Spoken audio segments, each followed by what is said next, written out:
Hello, everybody.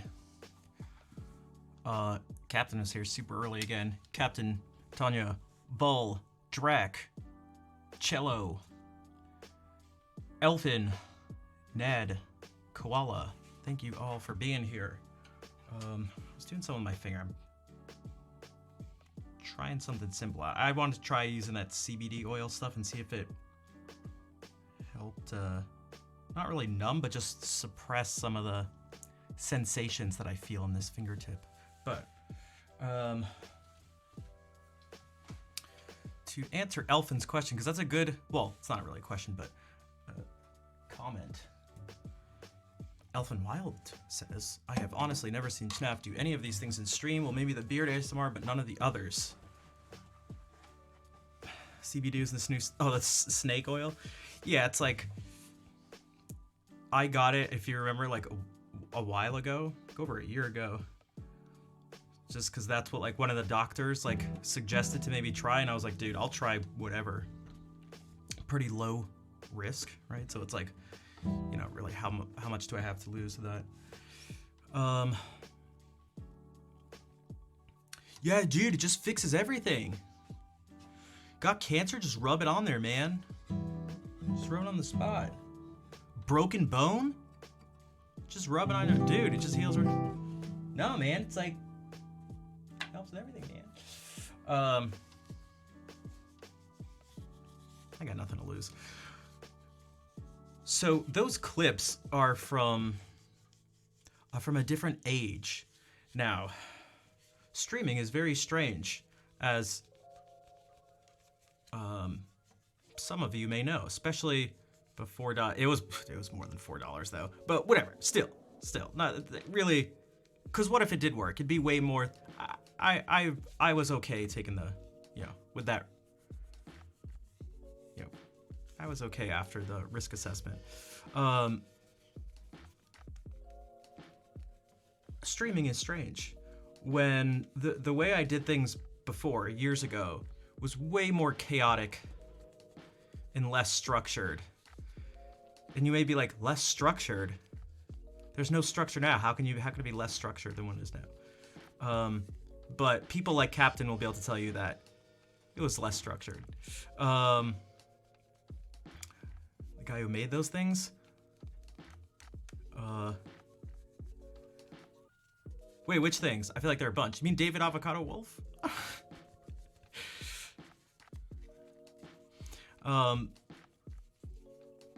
How could you forget? What a silly.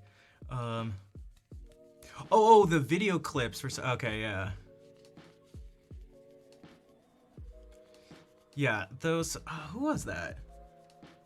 I can't remember if it was Toga who did it or not, but here's the thing. So like, I can even use this moment as an example. It's an example of the example. Toga 186, I believe. Red username, same red as Tonya. I remember all these things. Things were like never really going well for the stream. I was never a big streamer. And so I tried to think about why, and I talked to a lot of people, and a whole bunch of people were like, well, what do you expect? People come to, you know, look for music channels to, well, they want you to play music. And you're like talking all the time and doing all this other stuff. And I was like, okay, so maybe we'll try to focus the energy and attention a bit. And at least, so, it never forgives. I do forgive. They do? Yeah, dude, people come to music, they want to request stuff in particular. They want to, not only do they want music, they want to request stuff. So the people who are most successful as music streamers are, I mean, it's just like, that's kind of what it like. It's not that simple. It's not that simple, but you guys have seen it. Think about the people who practice music on stream.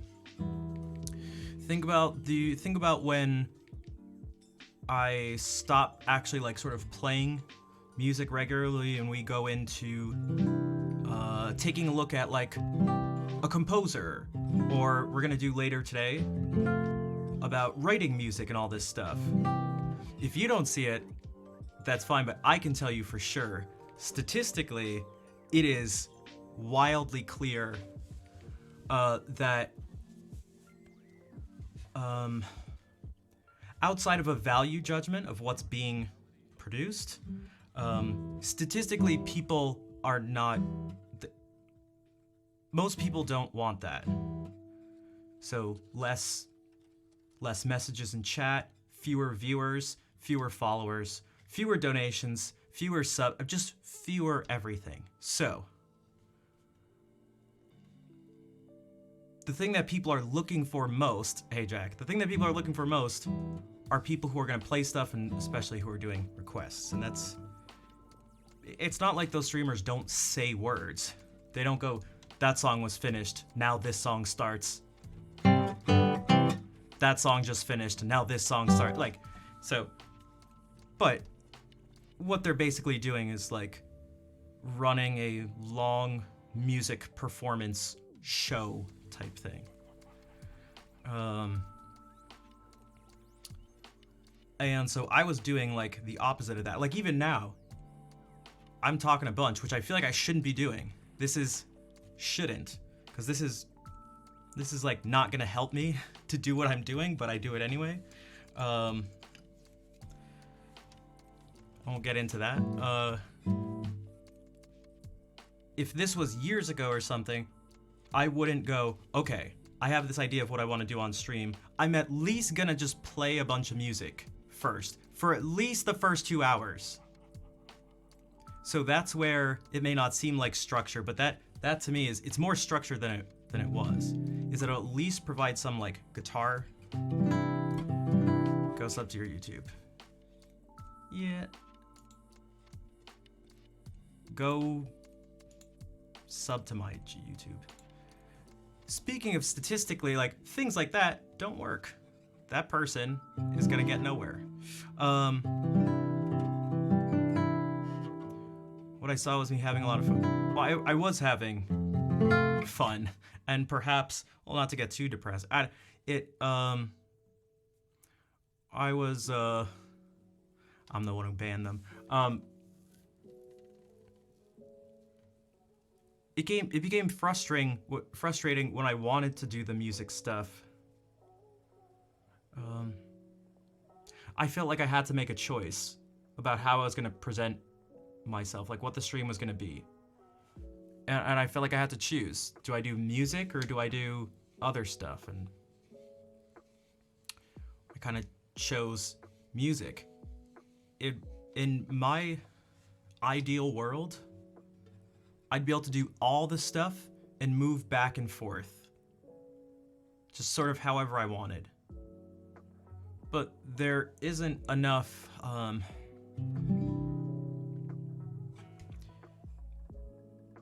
I feel like there aren't enough people who can flow back and forth with me. They are incredibly rare. And those people aren't just regulars in the stream. Because some of the regulars don't flow back and forth like that. But they also don't leave and never come back, because some people do that. If there's one person that comes to mind who can go back and forth, as far as I can tell by people's interactions in chat and stuff like that, the main person that comes to mind is Captain Terrific, who I know is easily able to transition from the music stuff to just immediately ridiculous stuff, and immediately after switching back to the music, and then like those changes can happen, and which is not to say that Captain always just watches the stream, but I can tell by the interactions and stuff that, at least in terms of showing it, because maybe there's like the master lurker who's like, oh, but Schnaff, you have no idea. I actually have more channel points than him. But I just only look at it when you're offline, because I've actually been here every stream and I'm watching you now. In which case, hey, cheap Asian, yeah, Also, Wu-Tang Flan. I like that. Wu-Tang. Wu-Tang. And Wolfric. Speaking of Wolfric, with a woke, not just a woke flex, wokest, not just a woke flex, the wokest of flex. Zzz. Zzz. And also a longtime tier 2 sub supporter, so thank you for the support, Wolfric. Yeah, so Captain's like, the flow meshes well with me. Most people, Captain, me, other people, I feel like Count's actually another one who fits that, are the exception. Pretty sure, which I don't think is a bad thing. You can maybe even argue it's a good thing in certain ways, but it's the exception. So if I want to if I want things to flow like that, it means that more weight falls on those people. If this thing wants to be, if the stream wants to support itself, if it wants to be self-sustaining.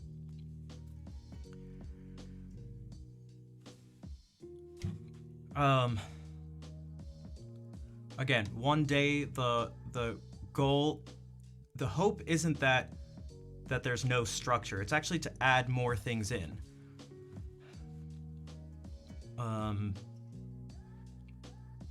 But doing that is difficult when you already don't have a big viewer base, especially when the things tend to be like interactive. And you attempt to interact, but there's nothing back. It'd be like someone trying to put on like a big concert and they're like asking the crowd to finish the words, they do that, and there's just like silence, and they keep doing it, and it's like all the time.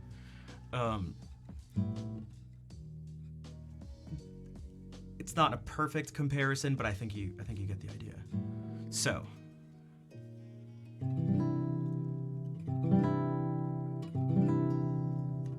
things are tricky.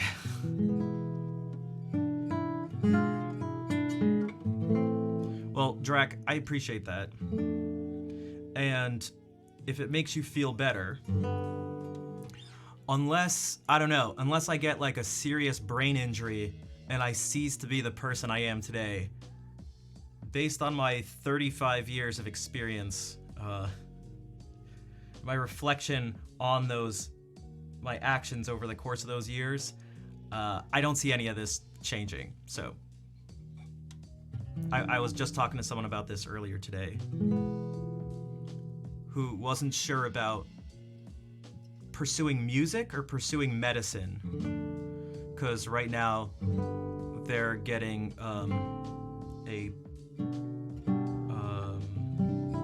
can't remember the exact degree, but it's after their bachelor's. And they said that they keep just thinking about how much they like music, and they don't know what to do.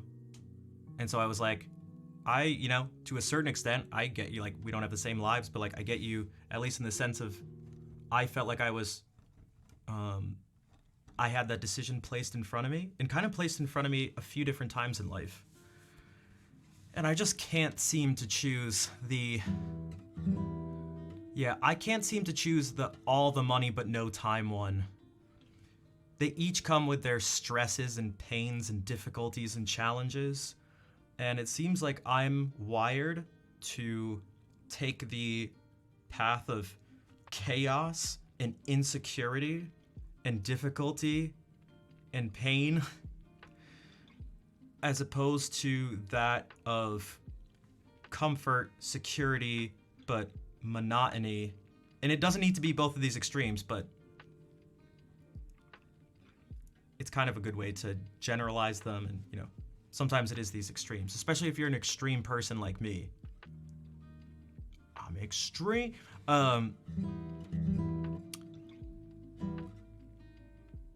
I felt like I didn't have I had to make those choices. I actually tried to pretend I wasn't one of the two.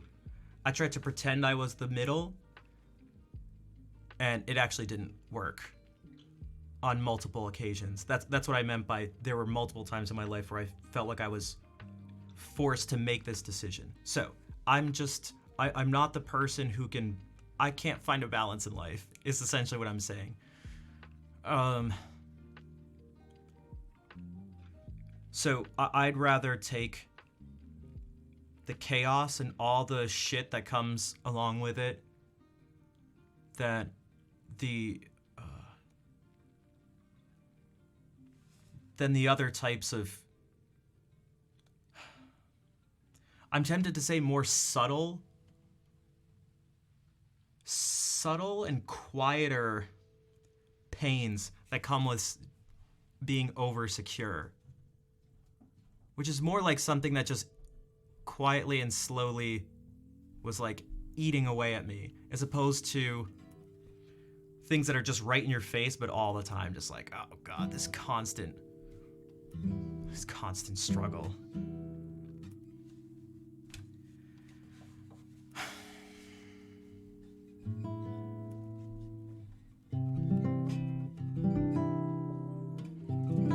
But so that won't change. There's just I don't see that changing.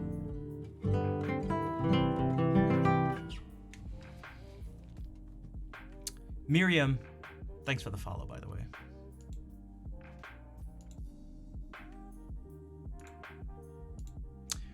All right. So, speaking of music and talking versus playing and all this stuff, maybe I can play some music.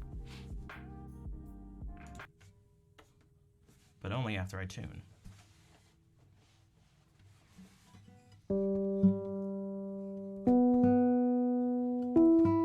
Oh, someone needs new strings.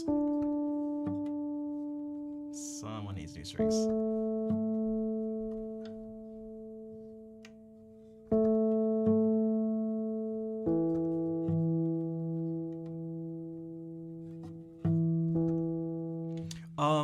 Al, welcome back to the stream. Thanks for coming by yesterday. It's nice to see you again. It seems I might be capable of what? Finding the balance or making finding a path through the chaos. As one is finding a path through the chaos, the other playing some music. I hope so. Oh god, I hope so. One is finding a path through the chaos, and the other is finding adventure within the monotony of a perfectly straight, flat road. I'd rather find a path in the chaos than the other. Is it my birthday in late December, early January? Just curious. Nope, early September. Be back in a bit. All right, we'll be here. Also, Komori, you do you, bro. Thank you. I appreciate it. I'm doing me, for better or for worse. So something that helps with that, something that helps is one of the things that guides me and is feedback. When there's chaos all around you, you need feedback for guidance. If we get feedback from ourselves, we get feedback from other people. So feedback from ourselves is just things like noticing, could come in the form of like dopamine. Bonsoir, Brox, what's up? So if I find myself just really enjoying something, that's gonna be something that tells me that maybe I should keep doing this. It's something, it reinforces that behavior, that path. But there's also things like specific to your situation. Perhaps you're a streamer, a music streamer. When you see things like people, like chat activity and viewership and stuff like that, an increase in viewership, subscriptions, things like this, follows, that's a form of feedback.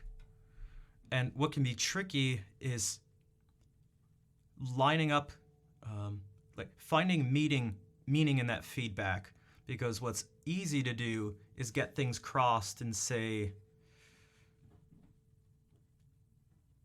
I'm doing something, I'm seeing less positive feedback, so I'm less, right? So I suck. Even if you're able to separate that as best as you can, it can still feel bad to be like, okay, well, the thing I does maybe the thing I do maybe kind of not sucks, but like, oh man, people don't like what I do. And that in itself hurts. So that's part of where the things that people may say is superficial, and that you shouldn't think about this or worry about this and stuff. I get what they're saying, but kind of not really. Viewer count is more than like an ego thing. It's partly that. It's nice. No one's like, oh shit, so many people like what I do. Oh man, all these people donated to me on the stream. And their friend goes, oh yeah, that sucks, dude. What are you gonna do about it? Right? Like, so, like, let's be real here. Because if anyone thinks that, just try streaming. Try being passionate about it, I guess, which is, how do you do it? And then come back and tell me what you think after a year or 2 or 3. But also, even if you came back and said that, I'd say I still don't care. But just letting you.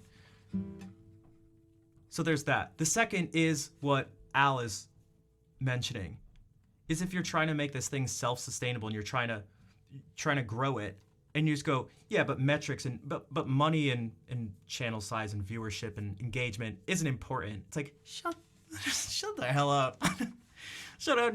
You're literally just saying words. You're just wrong about what you're doing. That comes from a place of no experience or wisdom. It's like, that's really dumb. And irresponsible if you were to spread that message. So there's that place of practicality too. Anna, hello. How's it going?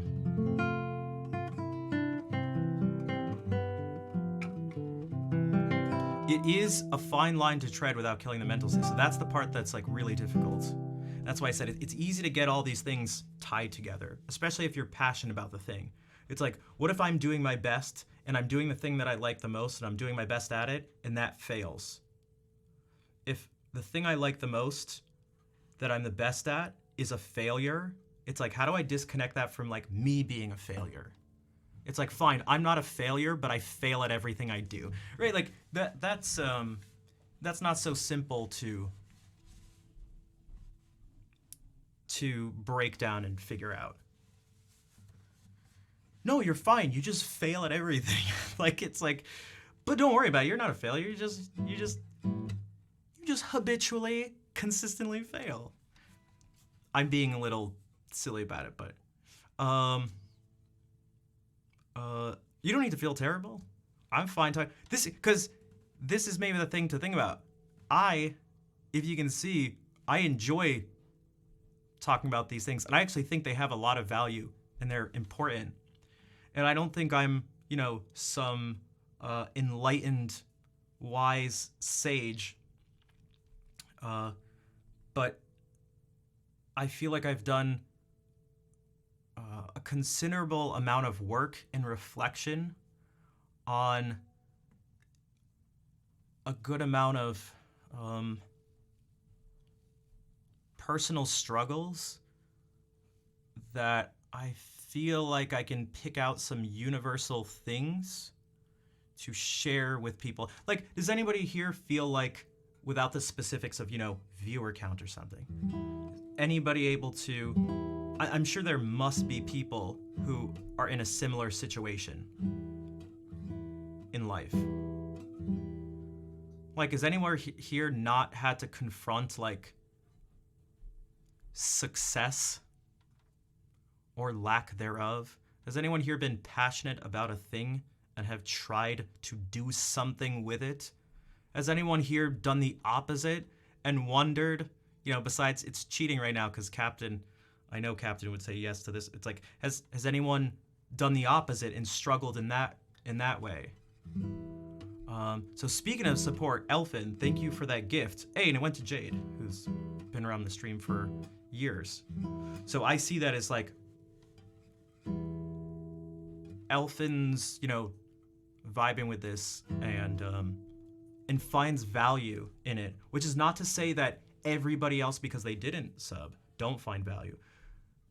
So the inverse is not true. That'd be a logical fallacy. But what it tells me is that it's an indication. That's feedback that these actions and words have brought at least some value to this person,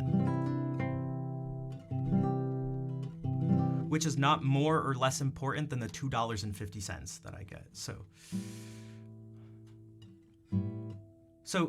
exactly. So look at this. Nad's failed too many times. Anna's hit their head against the wall so much that they've gotten close to just giving up on what they want to achieve. Like, these are like the human, this is like the human condition, an aspect of it.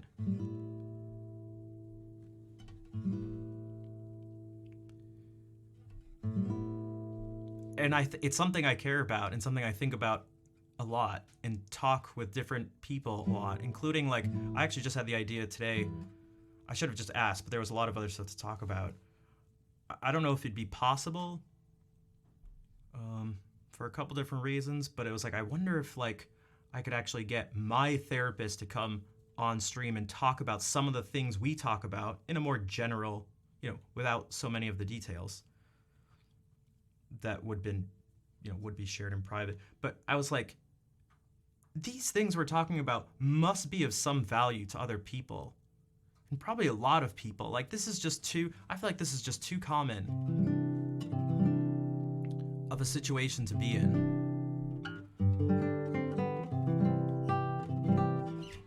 To have it not be of value to at least a good amount of other people, but I don't know. But then there's things people say now, which is, well, sometimes people just want to come to the stream. It's streaming for music. That's what they expect. So they just want to come. They don't want to hear or talk about these things. They just want music up. And that's where the statistics, the feedback is most strong in terms of enforcing that idea. So Drax says they keep failing too. Yeah, so that does not sound like a good idea, they say after quoting their therapist to another person. Oh, you're saying for yourself, Alvin? Hey, Georgia, what's up? Georgia, do you struggle with anything in life? You came into a conversation. It's been 40 minutes and I literally haven't played a song. So that's what I should maybe almost keep going to just, it'd be an interesting, do I have a minute? Yeah, I got some...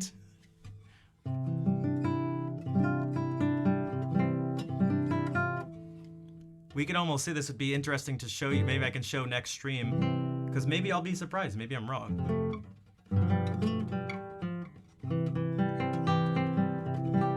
Maybe I'm wrong. Well, it's not group therapy, at least as I've experienced it, but more just like a talking about this, like, which is a lot of what therapy is, but there's a big difference. There's a big difference.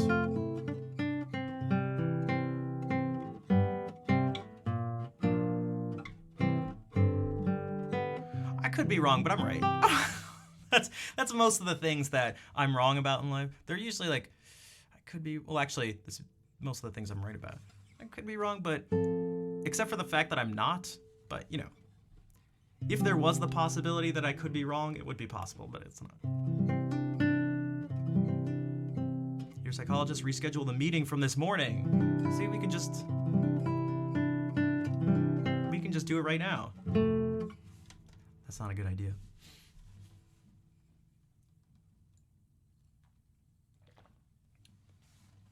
But in terms of the structure thing, having some time or having something centered around that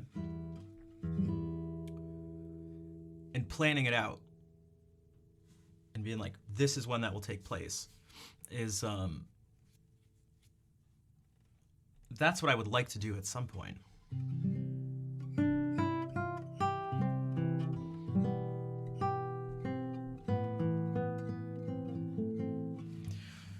So, what's some music that goes along with this, maybe? And what is this? We'll just try to decompress.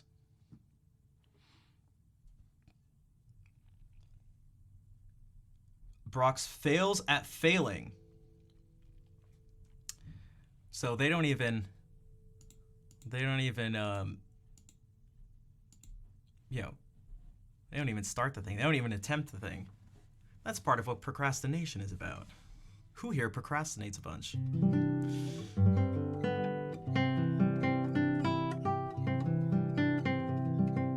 Cliche things are fine if you really mean it and it's a good way to explain something. I hate just like empty platitudes and stuff like that when it's just like when it's just words. That's the thing, like, no, there's no problem or whatever. Numbers and things don't matter. Happiness isn't based on, it's like, shut up. Shut up. Stop just saying empty words. Stop saying empty words. Stop.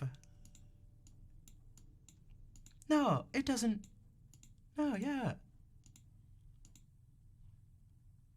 Money doesn't bring happiness. Like, yeah, sure, kind of, but you might not want to, tell someone who's like desperately poor, who can't get enough food to eat and stuff like that. Just be like, yeah, no, money, yeah, don't worry about it. All right, have fun. I'm gonna go drive away and get some food. See ya.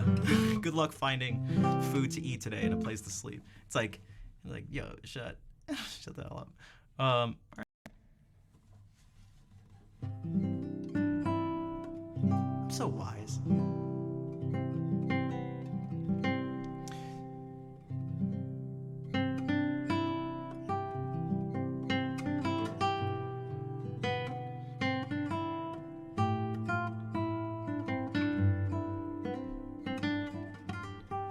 What the hell? Here, let me play some music.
I was trying to think about what that was from. That's right, Tosh. Yeah, that's right. I can't remember if it was Tosh Point oh or one of his actual stand-ups, but Yumi, what's up? Welcome in.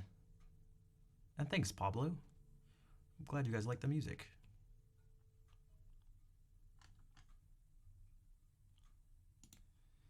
Um and the bootstraps thing I think is important, like most things. So I prefer taking a nuanced approach to things in life.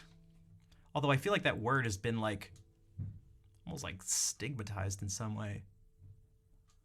But because the phrase you use can be used in a dismissive context. You know, like let's say there's someone who's just like, I don't know, a horrendous, born into like horrendous poverty in some, you know, some slum in India or something, and you're just like, well, just pull yourself up by your bootstraps. You know, just do such and such, forehead. Like, it's like, well, that's absurd. But then if you have someone, sometimes the only thing you can do is like help. If you want to help someone out, a lot of the time, you have to depend on what makes the situation better. Just like when it comes to writing music. Oh, you see what I did? What gives a particular sound? What is your goal? And once you decide your goal, you can go, well, what words and actions or whatever or notes will lead you to best do that.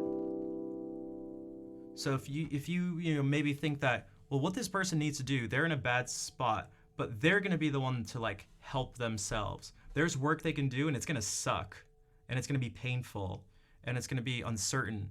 But if I can empower them to go like, the world isn't going to come to like rescue you, you're going to have to do it. That type of mentality and like empowerment, I think, can be super important and useful for the right person at the right time, said in the right way. So, yeah.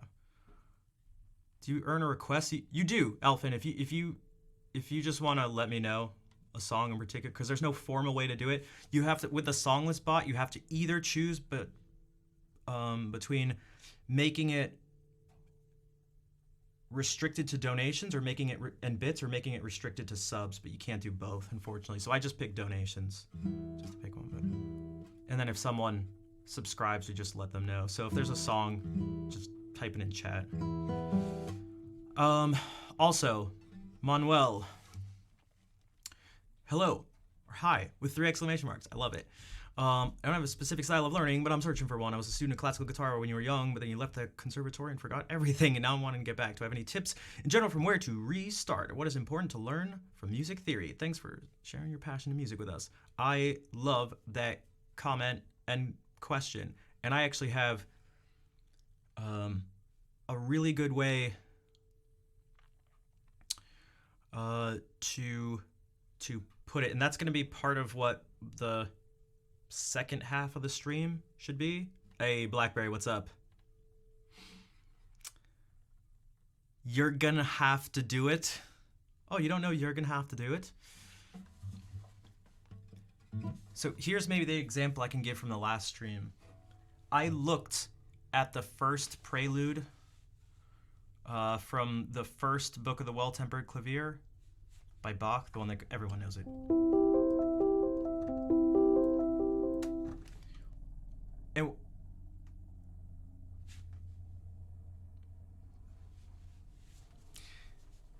And what I did, Adelita, okay, I can do it.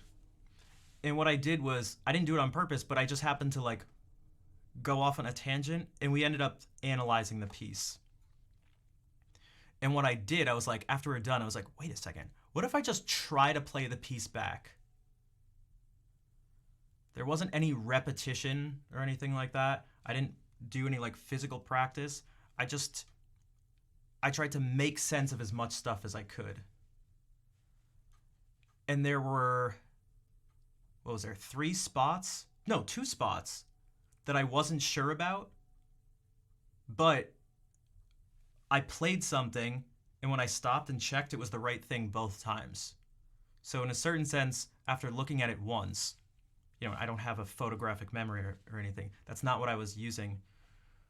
And I'd heard the piece before, so that obviously helps. But what it was you could say a use of theory to not decide what's good or bad, but to make sense of what I was looking at. And it allowed me to basically just memorize a piece of music, looking at it once. Oh, you know what I forgot? I forgot this at the very end. I forgot that it goes.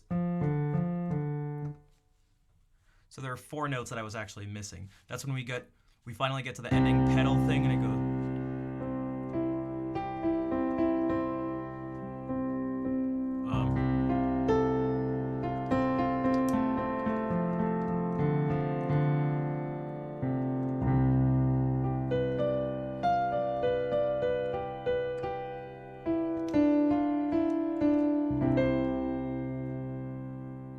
And so it was these 2 notes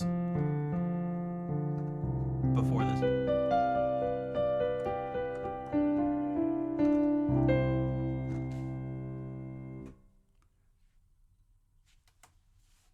So if you hang around this stream, you'll pick up stuff.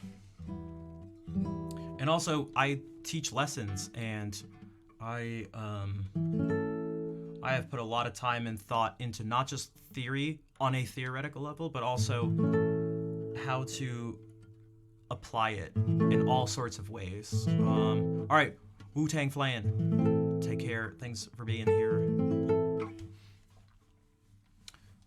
So that has to do with like interpreting music, reading music, improvising, writing music, just everything. For me, it's of super high importance as a musician. Okay.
Hey, thanks, Benwell. Yeah, those are two of the guitar classics. Total classics. Um, yeah. Good night, Georgia. Thanks for popping in and saying hey.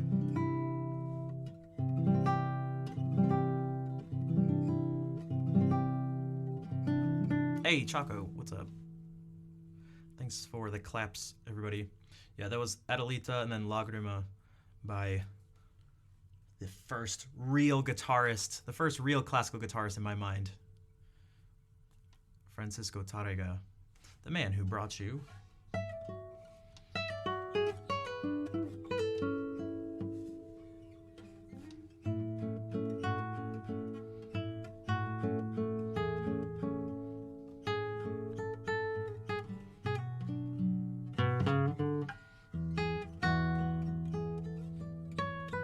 Um,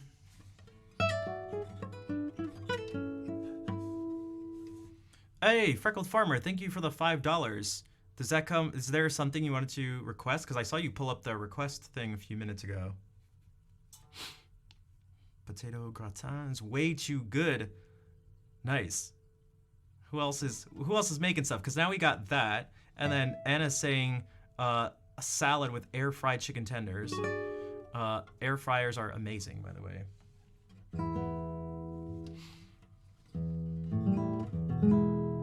It did, yeah. That waltz he wrote is what Nokia used. They changed one of the notes for the better, though. It was actually a very smart change because the original goes.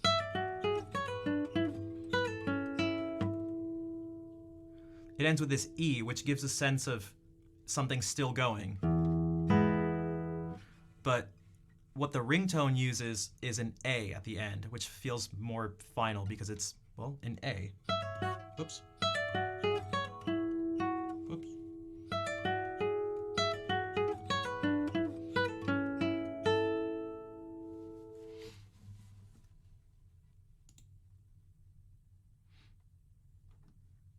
Wait, you had pasta?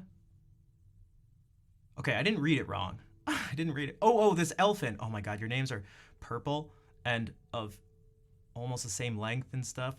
That's a big part of how my brain processes names in chat. But so elephant's got pasta. Anna's got salad and chicken tenders air fried. Anything that's like garlic, butter, creamy, something like that, I'm just instantly like, that's a good thing, by the way.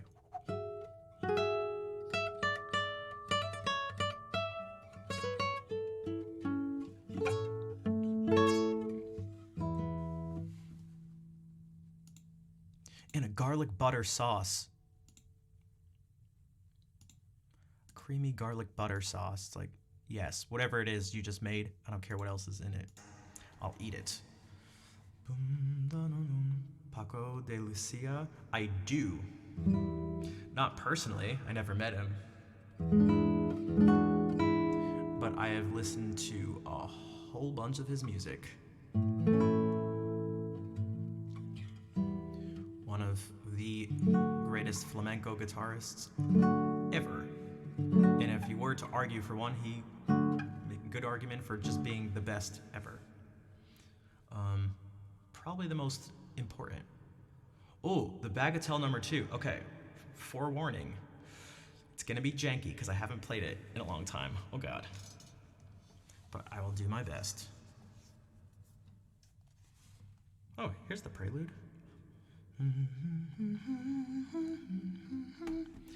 It's crazy how much it would.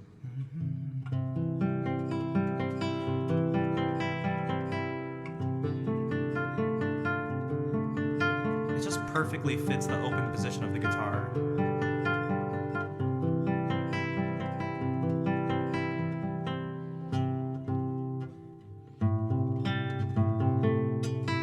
Jeez.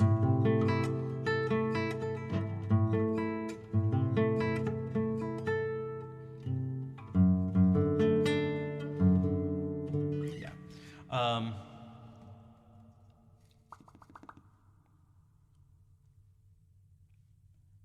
Bagatelle. Bagel.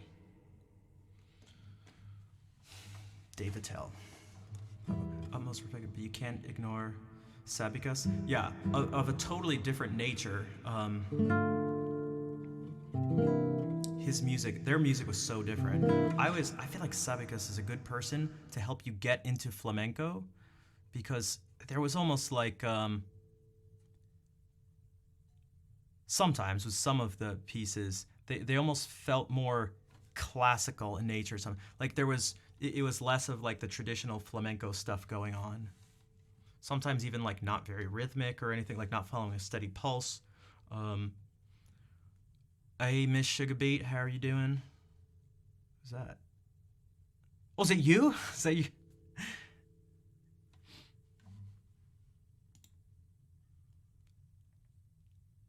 It almost beat XQC in Minecraft speedrun. Oh god. Oh my god.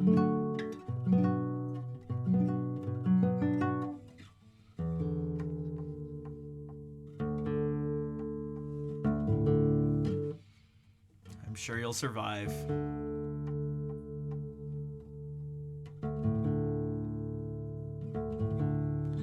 Alright, let's try this. What if I just look at a couple of these things to... So... Oh god, it's been so long.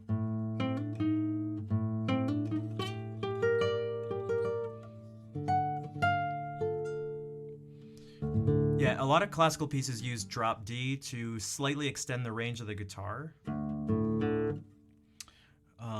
In this one, it works well for it, for sure. I can do it. I just wanted to...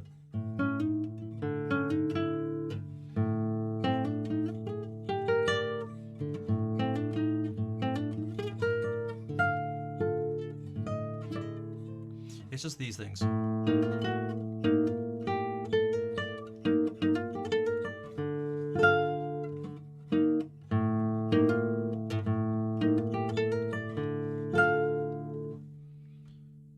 It's these little runs, because then there's also...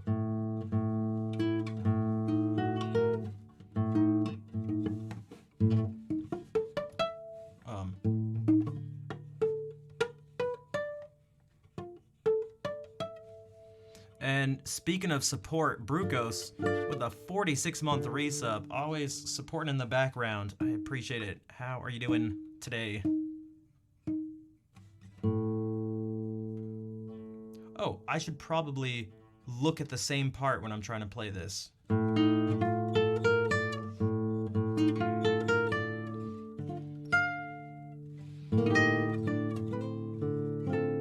And this is totally different. I thought something was off.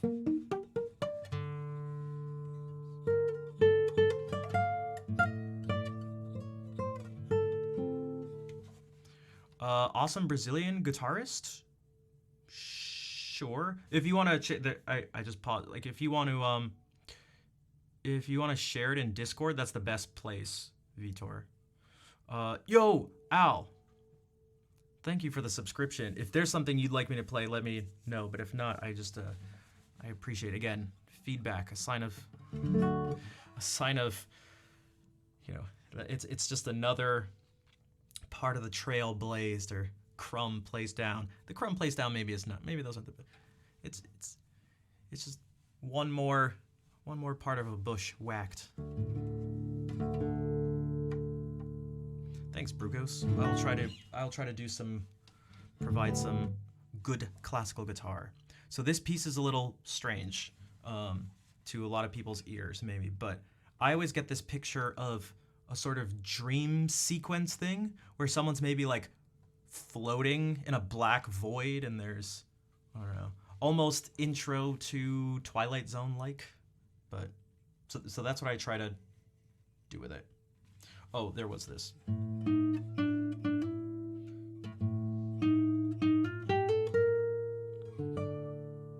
That's it. No, one more.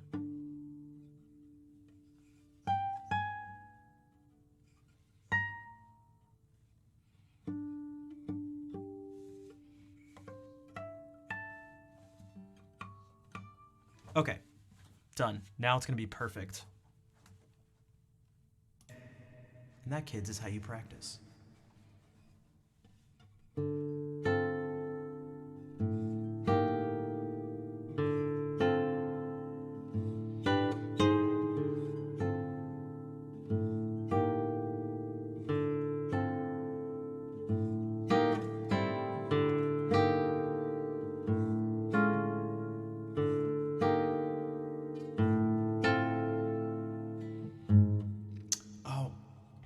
should have looked at this one too. 1 second, I'm gonna start again after this.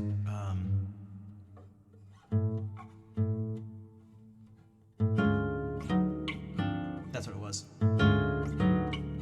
Because that happens a bunch. Okay, I got it. This time it's gonna be literally perfect.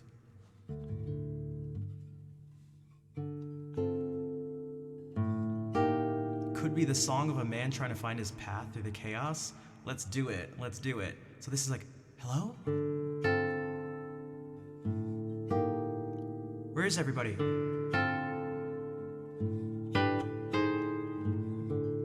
Where am I? Can anybody hear me? Hello? Can anybody hear me?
You are very welcome, Freckled Farmer, and thank you again for the donation. again, it helps out financially. It also helps in terms of guidance for the stream. Speaking of that, whether they like it or not, I got to give a second thank you to Lemur. They know what they did. You know what you did. Thank you for the massive donation at the end of last stream. Yeah, that was the second of 5 bagatelles by William Walton. They all have very different characters to them. Hola, sexy beard man. Ah, hola, gracias, Eroilde. Eroilde en español.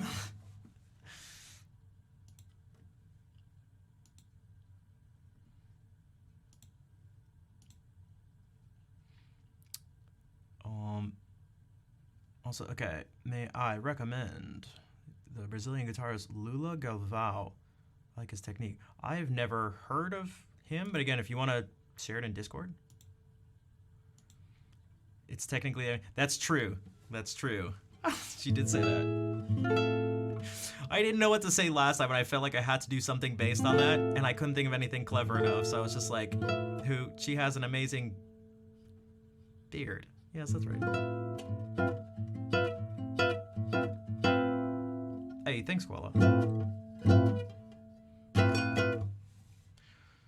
Short, light piece of music, especially one for the piano. Interesting. Is that from like Wikipedia or something?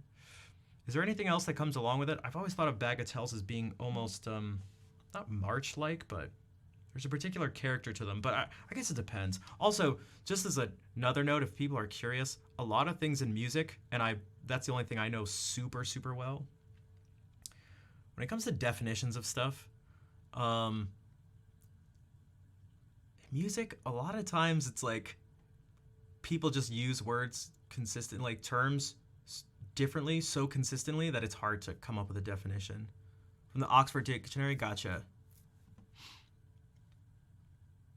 One that came up the other day was a chaconne versus a passacaglia, and I've literally seen the two swap definitions.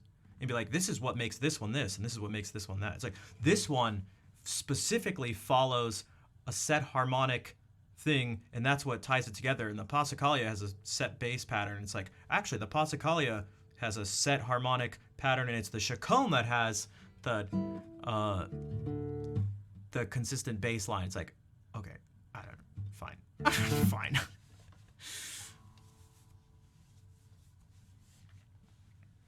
Grove's Dictionary. Is that similar to Grover's Dictionary? There's no Grover. I'm so dumb that my brain looks at Groves and is like, Grover? I know it's not that, but...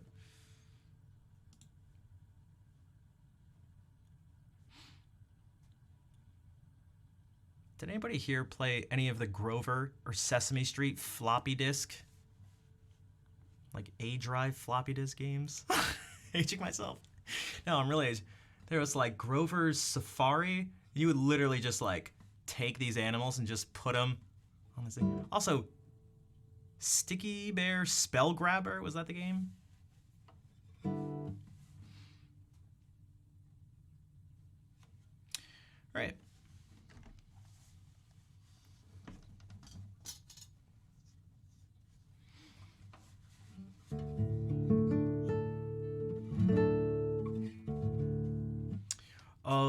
Let's see. What can we do here that we don't do a lot?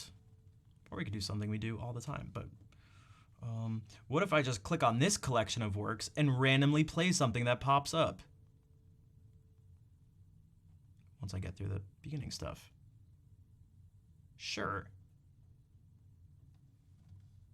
Like this minuet in G, this anonymous minuet in G, which is maybe from Austria, I guess, as it was found in a library in Austria. Hey, what's up, Maverick? La Folia de España. Oh, is that for like a request? Speaking of repeating patterns, though, I could do that. What I always do for that is I try to improvise a set of variations. Because for those who don't know, let's do it. What you're gonna hear is this is one of the essentially oldest like known Western chord progressions. Hey Brian, what's up? How's it going? So, what it is in its most basic form, it was common to just like we have like 12-bar blues and stuff. If you're just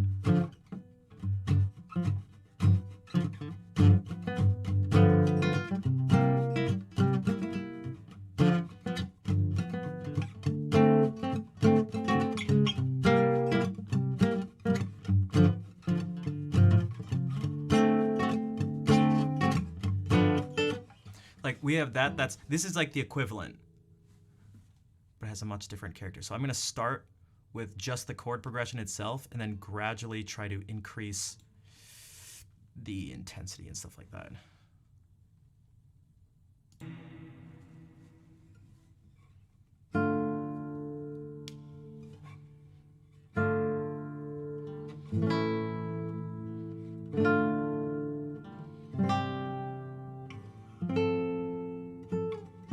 Let me actually put that second chord. So.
So kind of both, well at. Isn't this the same progression? That's a good. So what I was gonna point out too is that you may have heard, because this is such a popular progression, is that it doesn't have to just be that. And there are gonna be things, especially if a composer wants to go back and make it sound like, how do you make something sound like it's old?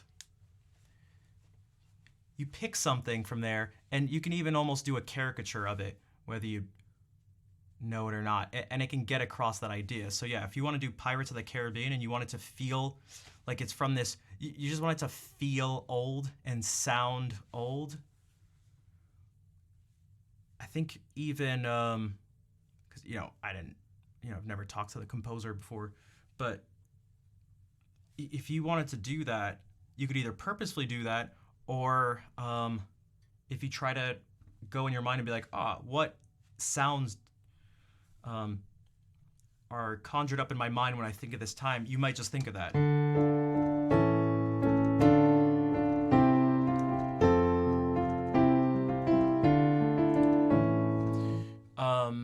Because how does the Pirates of the Caribbean go? Because it is different.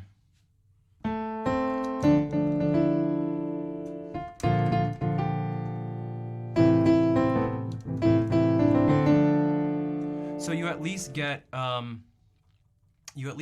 this mode D Aeolian. Like it's not. It is at some parts, but so you.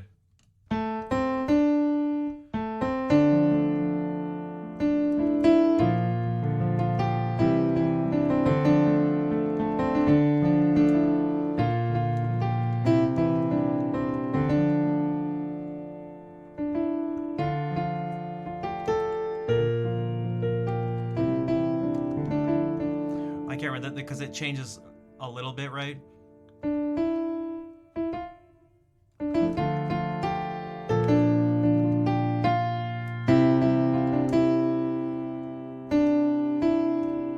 at some point.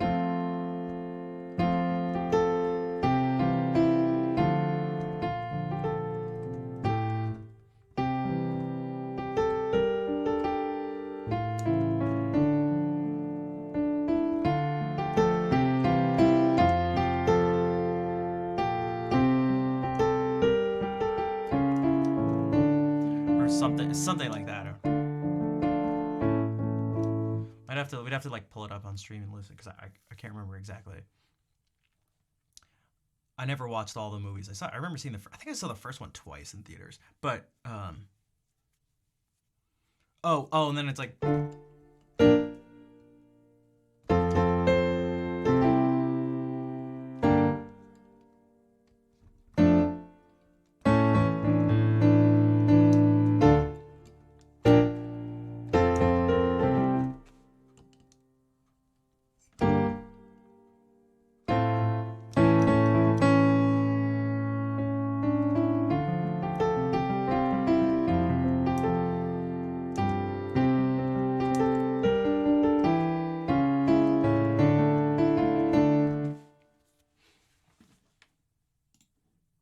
Yeah, so if you do anything around that, you're gonna most likely elicit that feeling in a large number of the world's population. Those who have heard this type of thing in a particular situation.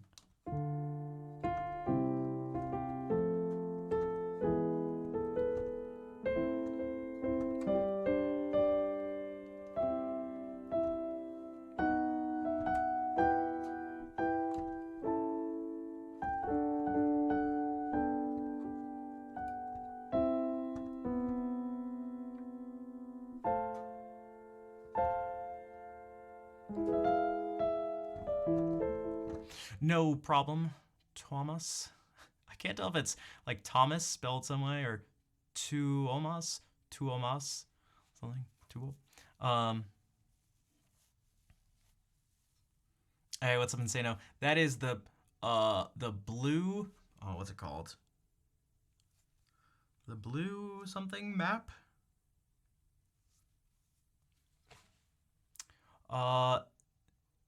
Nelly, what's up?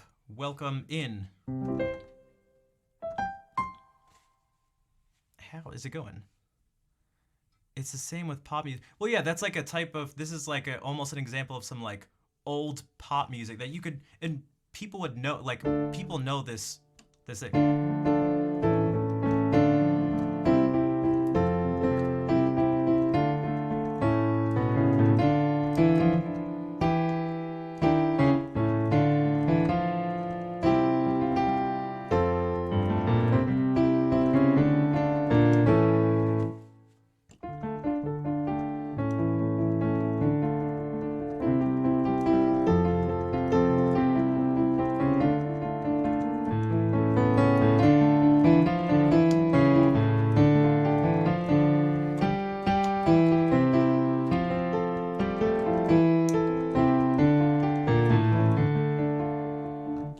And yeah, I tried to do. It's difficult to the tremolo, doing the tremolo stuff, um, while trying to improvise. It, like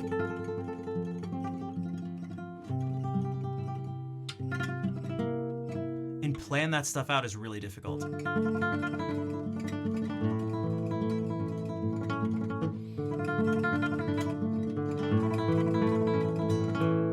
Oh, thank you, Vol. That's the thing for the map, right? Is it called the Blue Wall map?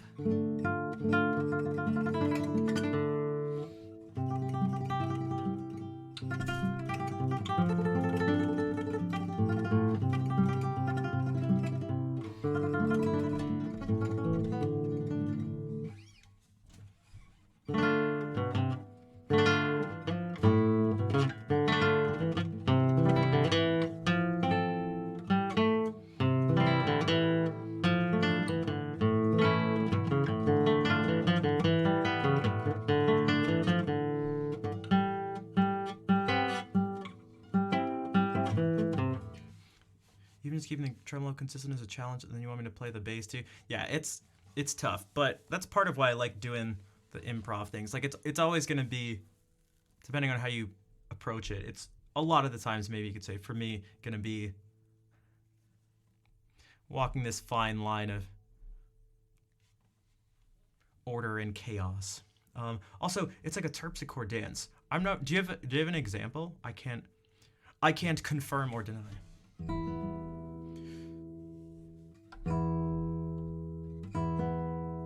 Yeah, and that folia is everywhere, even places you might not realize.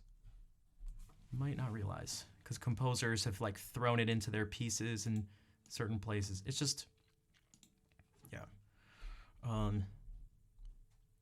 So this is a minuet in G, and that's the introduction. Cool. All right.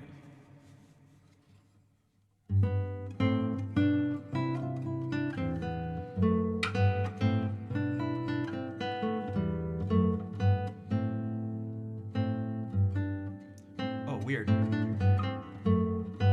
Why did it tell me F sharp there? Oh, because there was one here. Here, we're gonna do this again.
That was sight reading. So all right. Although it's not the most complicated piece. Also, we have to take a look at this name for a second because it's doing. There's like multiple puns happening at once because it's a semiconductor, but also a hemi-demi semiconductor, which is a play on how a large portion of the English-speaking world outside of the US talks about their note values, brevs, quavers, semiquavers, demi-semiquaver, hemi-demi semiquavers, which I can never keep straight because it's the wrong way of naming them. William Jensen Blow, who's Dutch, clearly. Yeah, Dutch guitar. I was like, Jensen, Wilhelm Jensen, yeah. Blow.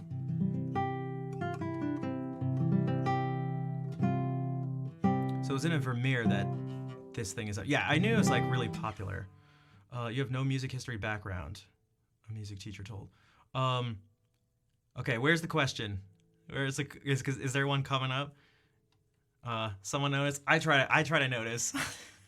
I other people in chat can back me up on this. I feel like I sort of pride myself on being able to like recognize those types of things, which is why it's somewhat ironic that my aunt, her name on Twitch is this. I can't believe I didn't pick this one up. Okay, so that's her name on Twitch, and she first came in, I didn't know it was her, and I was like, okay, in Los Angeles. All right, so it must be someone named Tutia. I was like, Tutia? Tutia. In Los Angeles. Okay, so someone named Tutia in LA.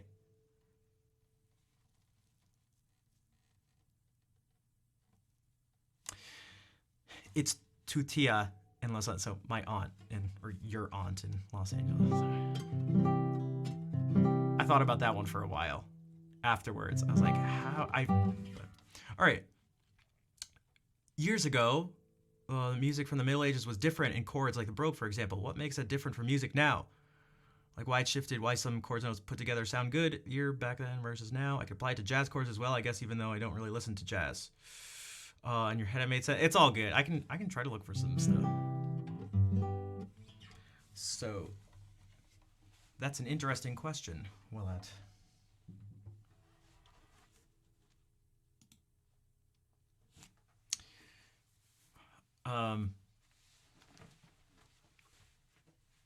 What the heck? Hey, wait, what does that say? What is Kisei doing? It's been updated. Cool. So, stop. Oh, close. There it is. Okay. All right. Where's it? There's two ways to approach this. One is that a lot of the sounds that we associate maybe with something like jazz did, in a certain form, exist hundreds of years ago.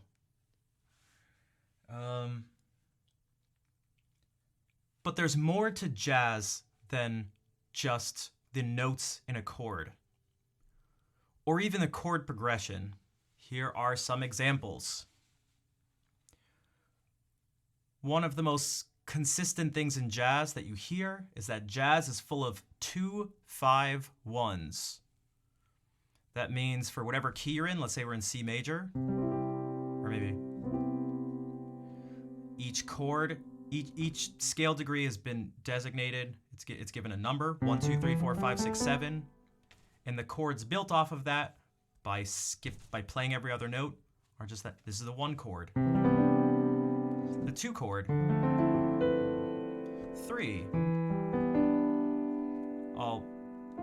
Won't play that one. Okay, so 2, 5, 1. If we go like.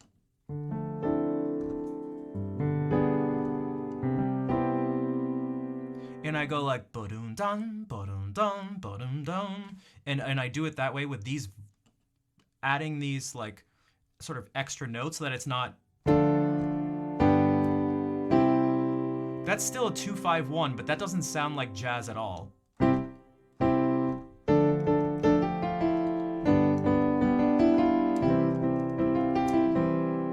That's not jazz. right? I think most people would say that. But if we, instead of playing just triads, we make it seventh chords and add what are called upper extensions to these.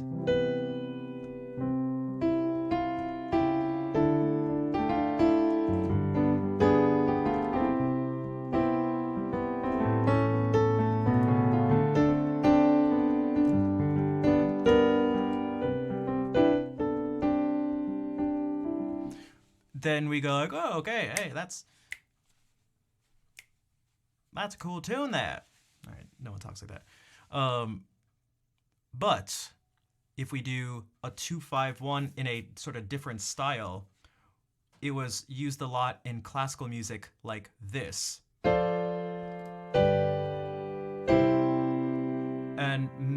I don't have the stats on this, but I tend to hear it and sort of recognize it more as in a minor key is.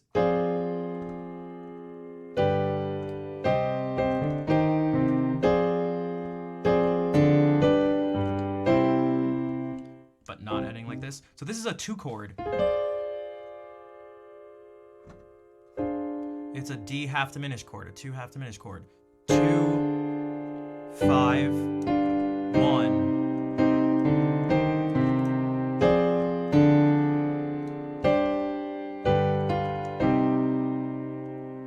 And people were doing this all the time. In fact, speaking of this piece we did last night that I looked at, I mentioned the first prelude from the first book of the Well-Tempered Clavier. What does Bach do here?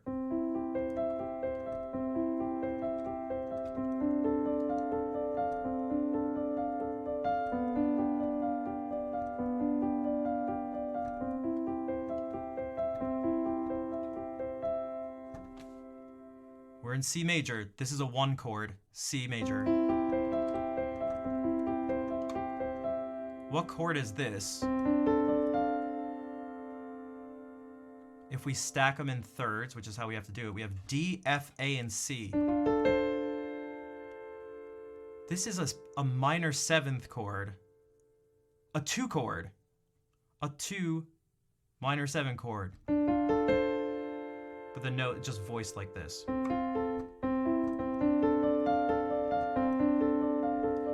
And then this is a 5-7 chord.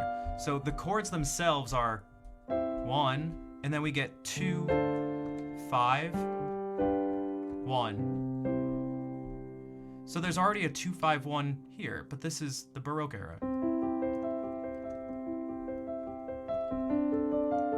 This doesn't sound like jazz, because it's not.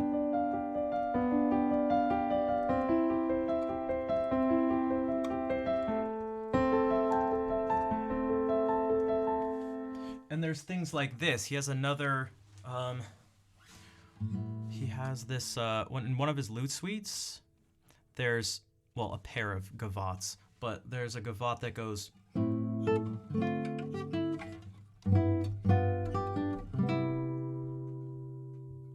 This is also a 2-5-1 with literally not D minor, but D minor 7 to G7. Not to C major, but literally to C major 7. These are the exact notes.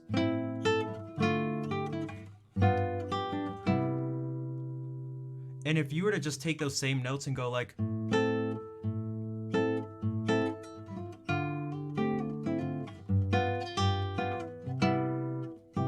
or maybe you go,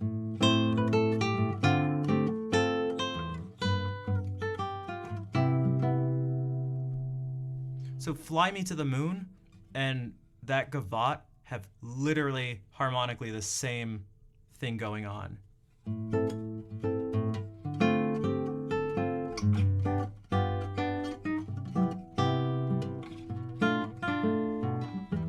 It's actually kind of similar a little bit after that too, but not exactly the same.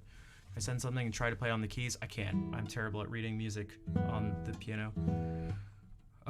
Okay, so that's the first half of the response, which is that we hear lots of stuff. Man, there's some cadences and there's and another lute suite, there's one place where like there's a really strong cadence here to this F major 7 chord. I can play by ear some things, but I also just don't do that anyway. But well, actually I do it a lot, but I don't do requests like that. So the second part has to do with when you actually don't hear this stuff in the music, and that looks like this. You have to try to put yourself in the mind of people in the past, and that can be difficult to do because you're not in the past and you've seen. It's like trying to forget. Chords back then are now considered dissonant? Or do you mean the other way around? So why would it sound dissonant now? Oh, there's things like this. Maybe I'm not sure. I'd need a specific example, but there are things like this. There's a particular type of Renaissance cadence, and a set of cadences, but a really specific one that's named after the region where it came from, called a Burgundian cadence. And what that looks like, I think there's an example in Greensleeves. Do you have what? Yeah, if anyone has an example or something they want to try to help out with. What you'll hear a lot, not a lot, but a type of cadence they have does this. Let me see if I can get the notes right. So if we're in C major, what you have is the leading tone going up to C. And instead of going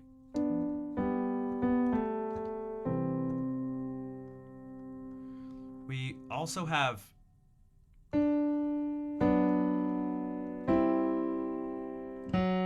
this note. This is, for one, if you're doing like 18th century stuff, like Baroque into classical, this is just a no-no. You just don't do that.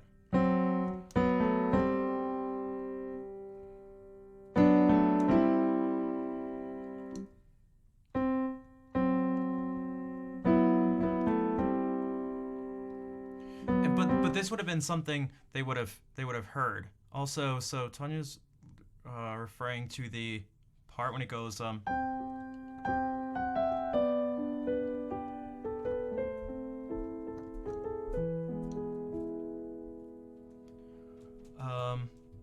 don't know if, well, how about this? Does anyone think one sounds better than the other? This is an F natural.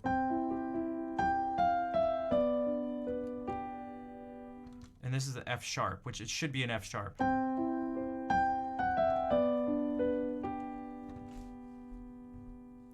The thing is, neither of those are wrong, like theoretically wrong. They just like imply two different things. Like the F natural better. Yeah, so this is, it depends on like what sound you sort of have in your ear. You have a series of expectations.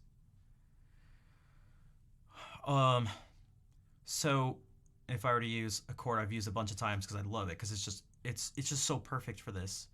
Have songs using that Burgundian cadence a lot? Yeah, that hasn't been used, like, it just doesn't, like hundreds of years ago, it had lost its popularity. It was old and outdated. If I play this,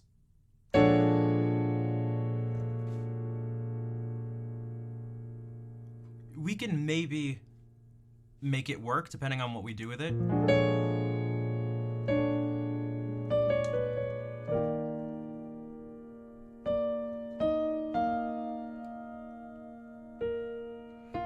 If we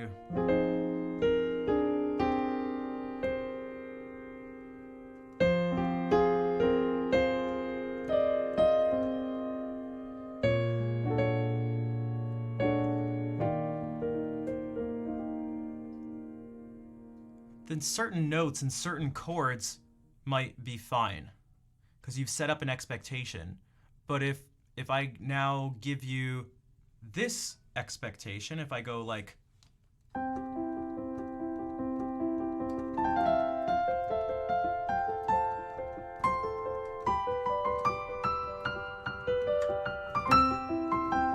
I should have done it. What am I doing? I should have done it in the same key. So if we go,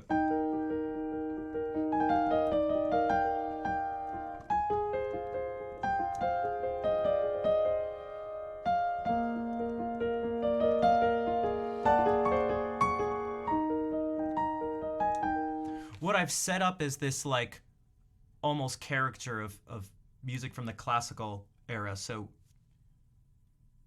from 1750 to like part of the early part of the 1800s. You would never hear that. So your ear, like you have this, oh geez.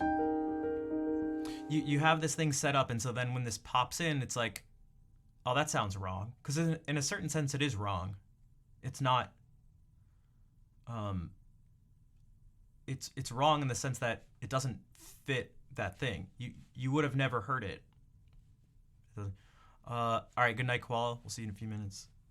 Will I get sick of that joke? I don't know. What I did was unpleasant, kind of, yeah.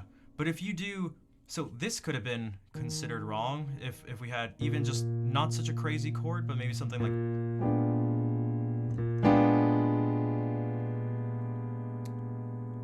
But if it's set up as this like, I don't know, sort of slow, moody ballad thing going on, then it now won't sound that way. So if you have a bunch of people, you've never heard like heard this chord.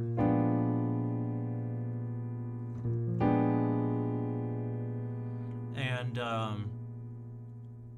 because you're used to hearing a set of things, and then all of a sudden you like probably won't even think to play that. Just like it doesn't even have to necessarily do a dissonant and a consonant. It can just be what you do. Like if you're in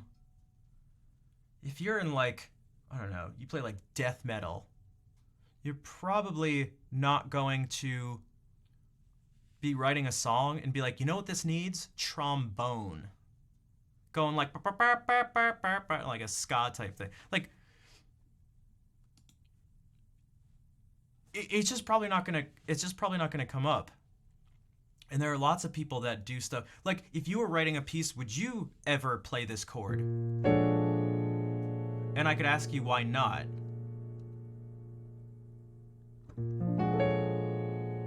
Would you ever play D major 7 over B flat 7?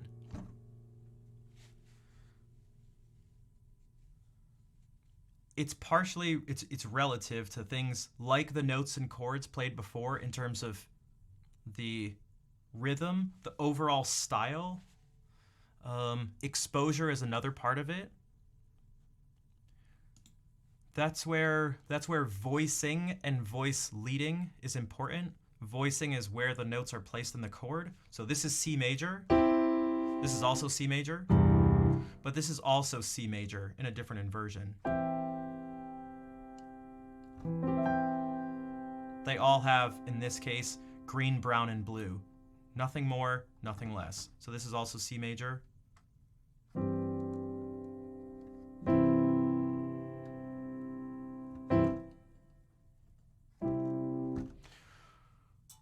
So this progression, if I go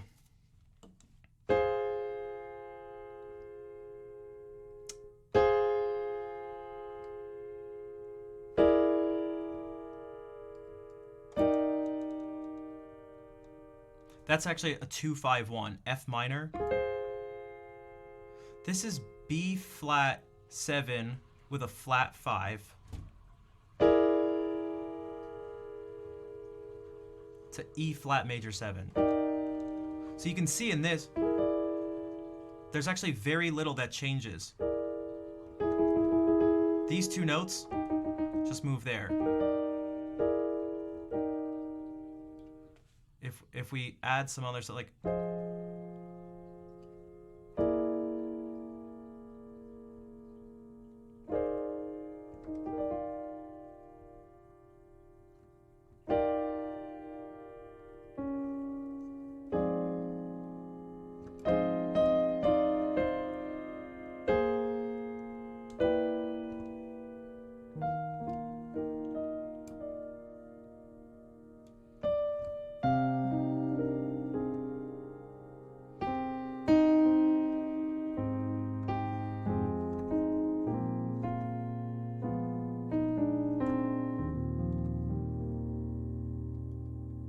by setting you can set yourself up sort of for success or failure in different ways.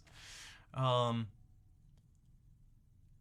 there's like almost everything about what you're doing matters, but yeah, the pitch and rhythm, like the location of the notes at one time and also from one point to the next are important parts of that.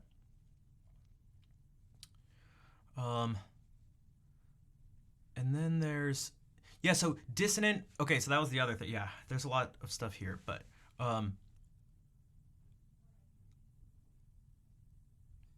with a lighter, darker. Yeah, this is just for me specifically, by the way, because I think it's nice for demonstration purposes. I've made it so that these 7 notes have colors that I associate with them. Actually, if anyone was here 2 streams ago when we did the Vivaldi thing, you would have seen me, the rare version of me, genuinely like freaking out for a second because I had switched the transpose thing to play along with a different tuning, you could say, of the orchestra. And I think I went to play an F and it came out as blue. And I was like, guys, wait. And I started freaking out for like everything just seemed wrong because I was playing this. And this is not what I associate with B flat at all.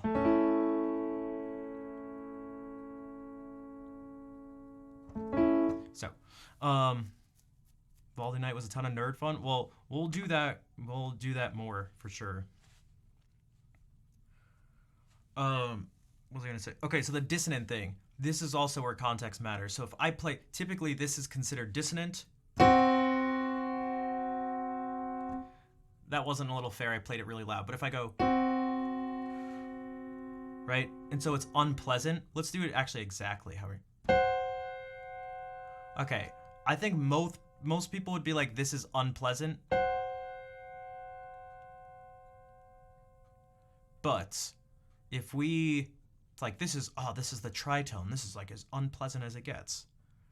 But if we do this,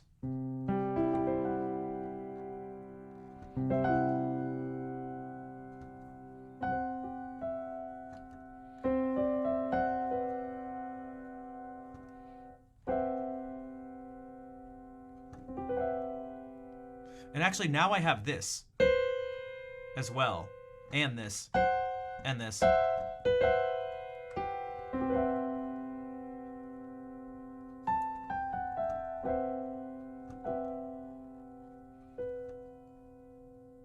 Here's the same interval.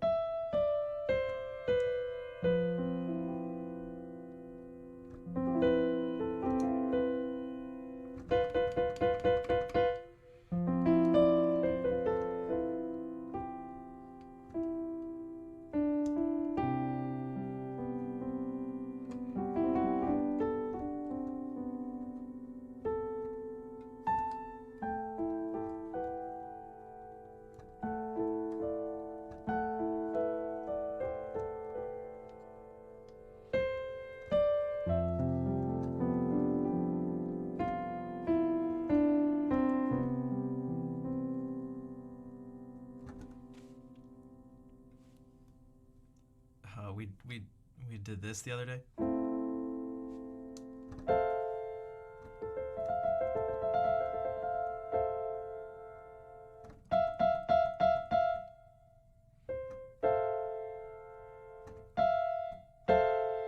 Like you can see it. I like this because this thing is like this is the lie detector, the musical lie detector test. You get to see the notes I'm playing. I can't cheat. You see that I'm playing these 2 colors. You don't even have to know. It's just blue and red. And then when I go, you see it. But I'd be willing to bet that this is either not unpleasant at all, or if it is, it's not as unpleasant as.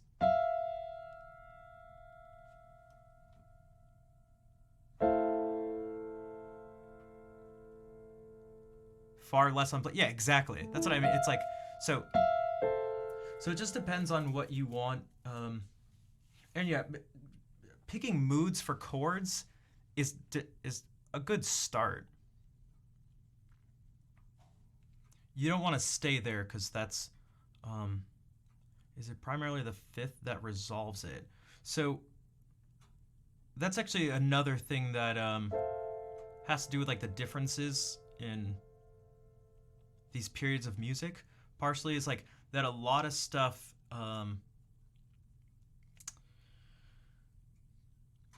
you could hear a set of notes together.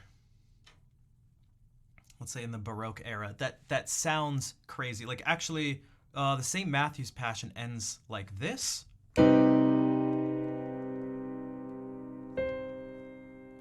And Bach isn't writing a C minor major chord.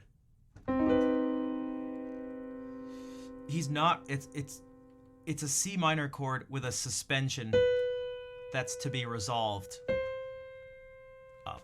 So this is the chord, but he just happens to. But if you could find something maybe like this,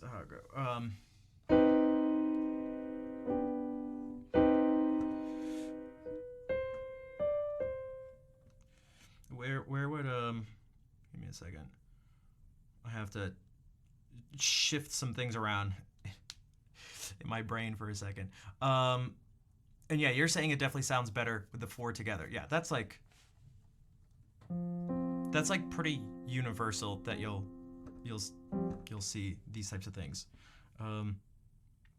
Which is not to say that one thing is good or bad, but because what I'm thinking. Oh, I should conceptualize it like this. Okay. This is the 4 chord.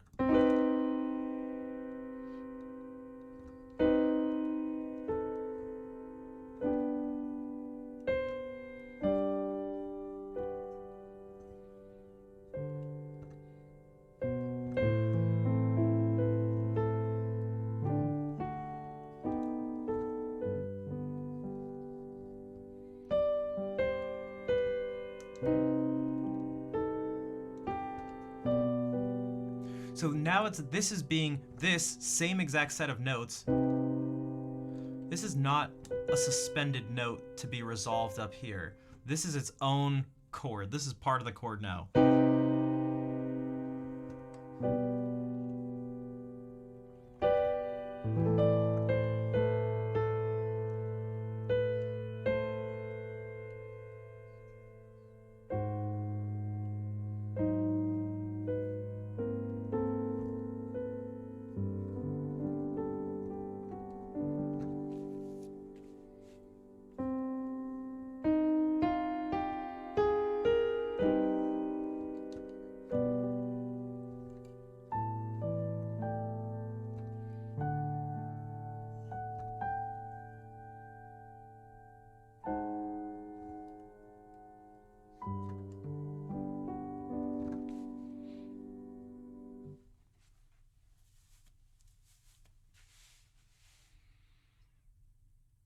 So maybe that answered the question.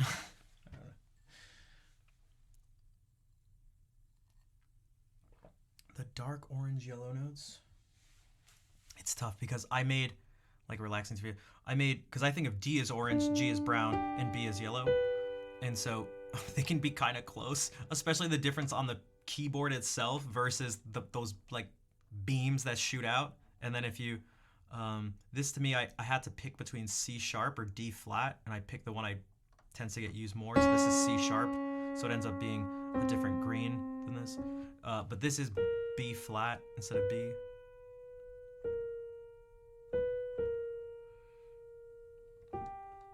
And this is G sharp. And this is F sharp instead of G flat. But you were saying, oh, so you're saying this sounds the best to you because this kind of it does kind of resolve.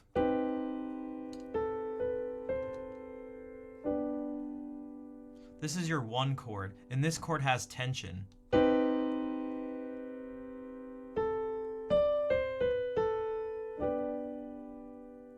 So it feels resolved here.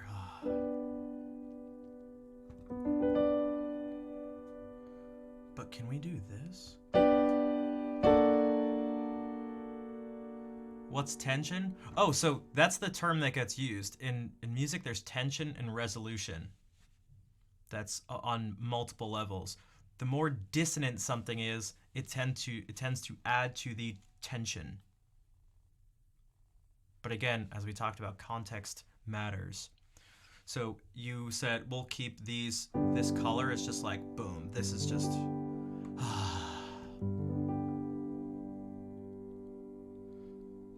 Geez, maybe we should just get into it right now because this is what I was going to talk about at this point anyway. But I was planning on doing more music. But you pick a set of notes here. I have a chart. Oh.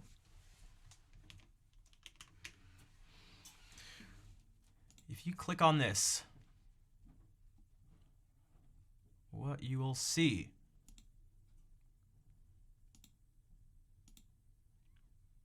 is this, but probably not in dark mode. Okay. Chords. We are in a major key, so this is what we'll refer to, although there is one for a minor key down here. These are your 7 chords you have. One for each scale degree. There's 7 notes. Each of those notes gets a number. This is 1.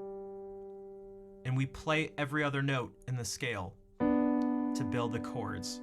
And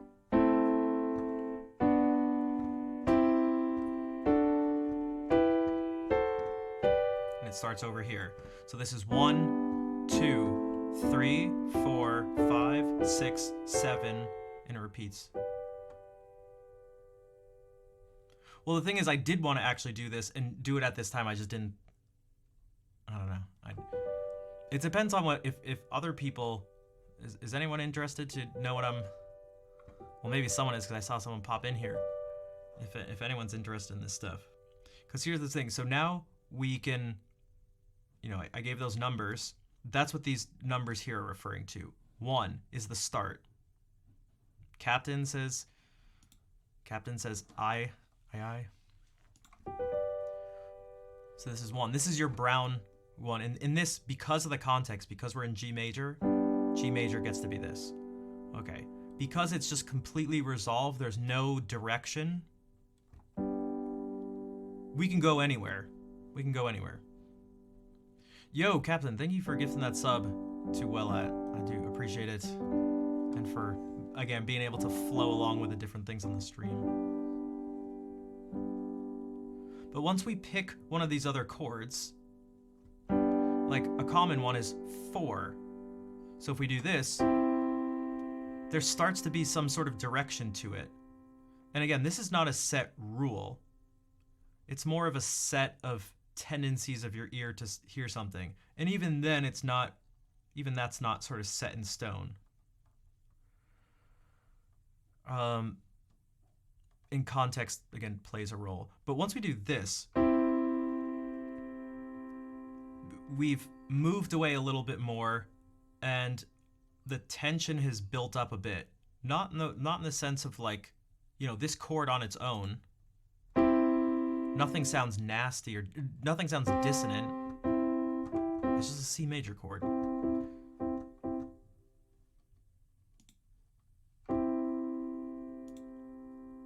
And then when we get to this one, this 5 chord,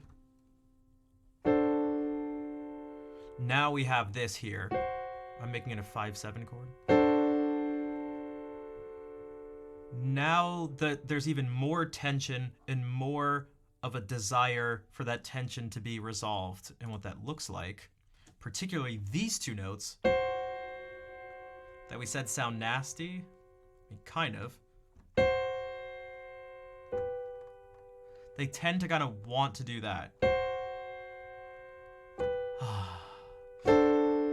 Oh.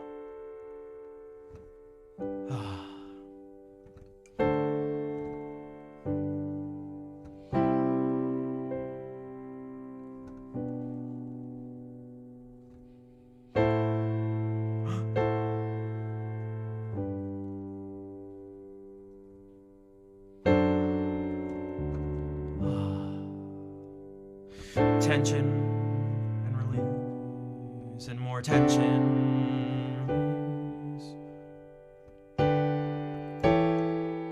Tension, but from a different place, into more tension, but so it's even double it.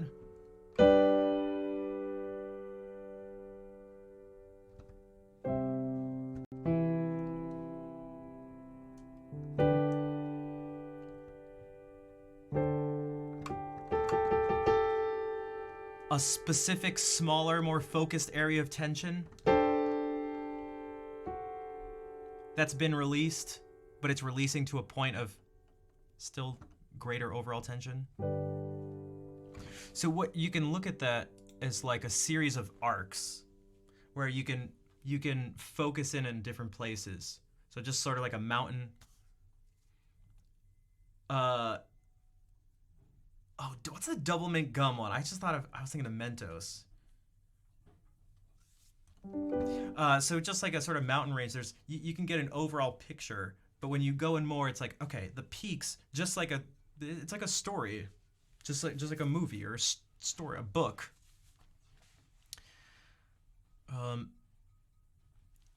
The tension doesn't lead up to the climax like this, and then go down. It's like it just kind of goes like that, and within each of those you can zoom in, and there's its own set things like that. So you need tension to feel the resolution, if that's what you want. And these are the things to think about.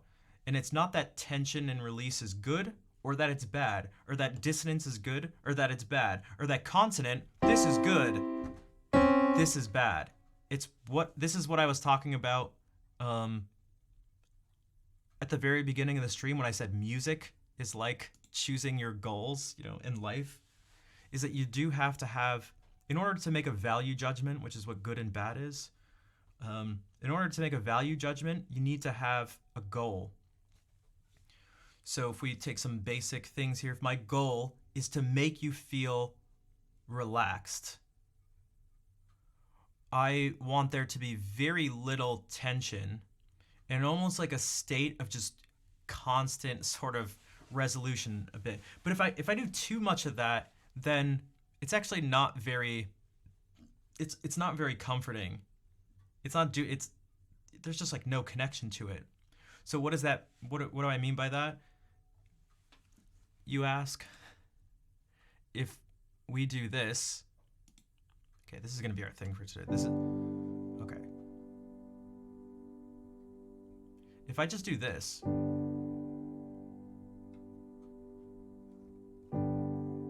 let's pick something that sustains. I think it'll be a better example of this. We'll go to strings. Okay. This is maybe not the most relaxing thing in the world.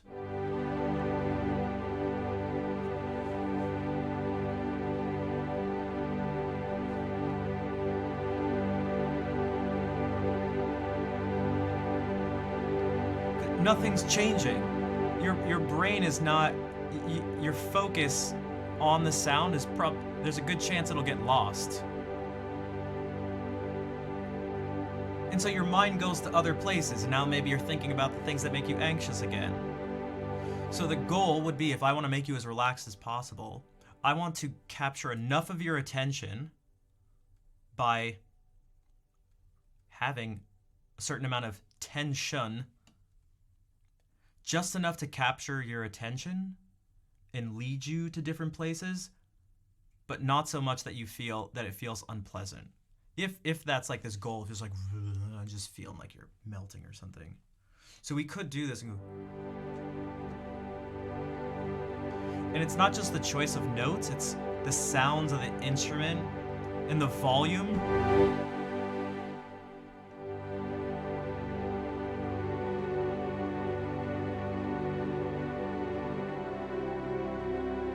Here's that.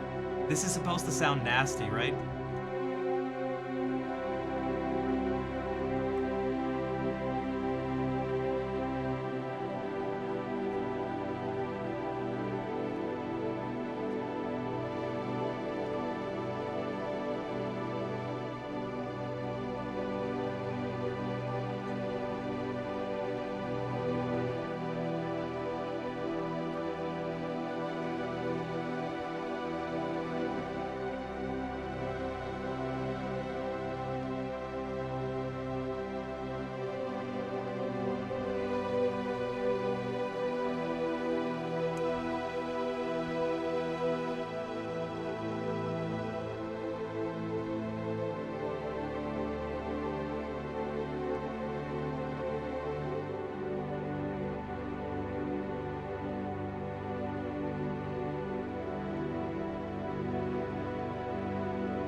Maybe I want to grab more of your attention. Did that grab a little bit more of your attention?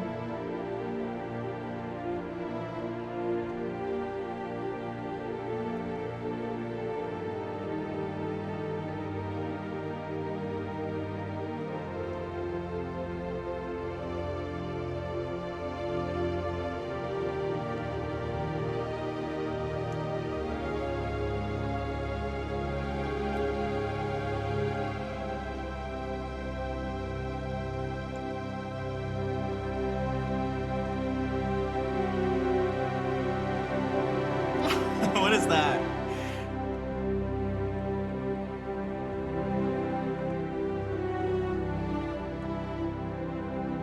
What movie are we in?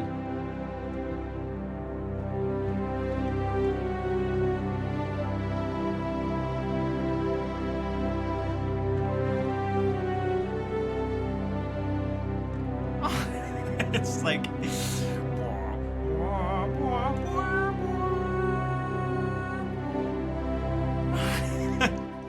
Oh god. Horse round portrait. What's up, Jurassic Park? Oh, well, we can think about that too. And Julien, hello. Le Griot. Thank you for the love. I do appreciate it. Thanks for the support.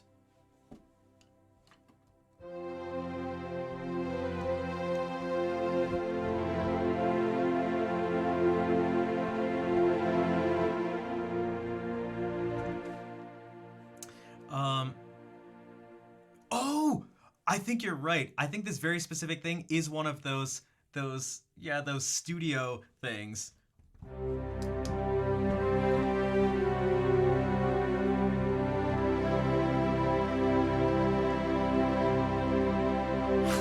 Something like that. Oh man.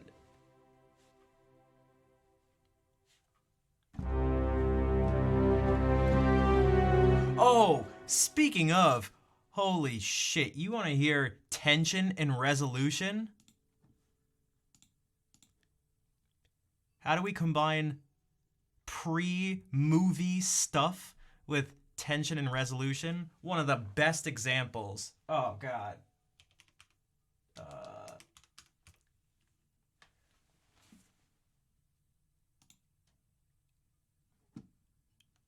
Oh, you are. You already know it. Oh my god, the THX thing. Can we get it visualized too? It is. Oh.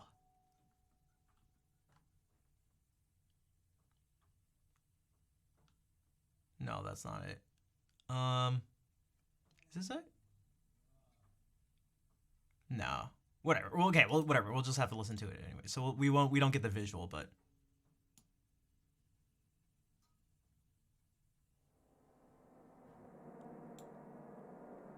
Okay. At the moment, it's quiet. It's about as loud as I can get it.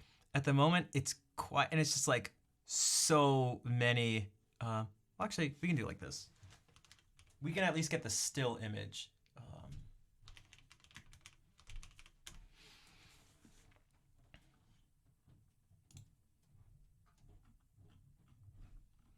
Because the person who wrote it, like, he had something physical that he wrote out.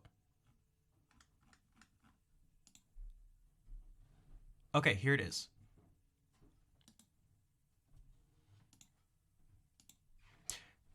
Too small of a resolution to see. What about this version?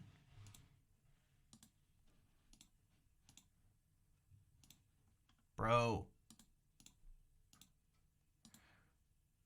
Oh, this looks like it could work. Or not. It doesn't matter. It'll be big enough. Whatever. So he literally, this is a visualization of this. I can read it. 30 voices at random, pitches between 200 hertz and 400 hertz. That's what he writes here. Each voice moves slowly and randomly. This is like the area of most tension, most chaos.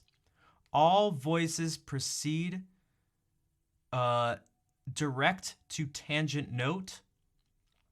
And then he wants 2 voices per note in the bass. I'm assuming he means this the entire bass clef. And 3 voices per note slightly detuned. I wonder if he means, just to get it like perfectly in tune. A perfectly tuned third, but okay. So what we're gonna hear is, this is the THX sound with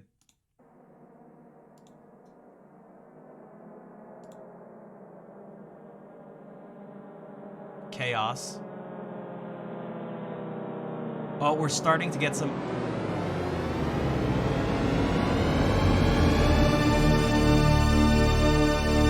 Holy. Oh. Oh my God. I've never listened to that with headphones on. Holy shit. Oh my God. Oh my God. Okay, so. Whew. That was tension and resolution in a nutshell there. Oh my God.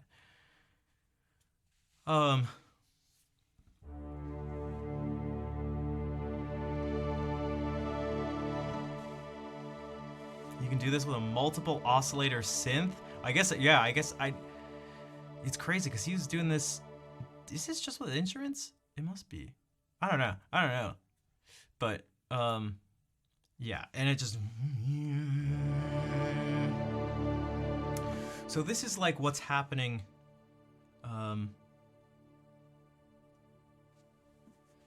This is what's happening when we hear something like this. When you hear this.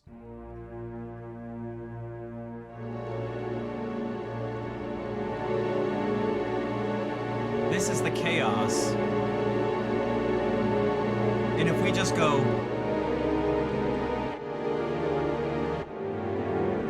Well, it's like, oh, that made me feel uncomfortable.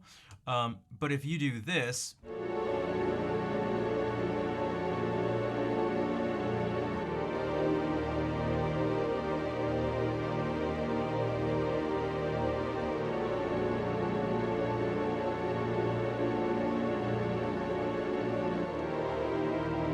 Whoops, except I shouldn't have played that. I didn't mean to play that E natural. Or to tame it just a tiny.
So part of it's going to be an exposure thing too, where when you start to get used to these altered chords in particular right here, because this, or here, we'll go back to this because we keep using, okay, this is our home bass.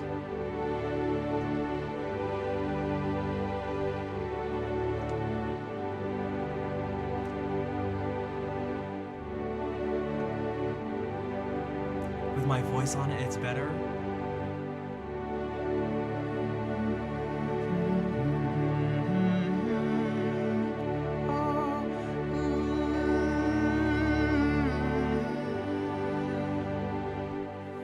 And if you can start to hear directions, that's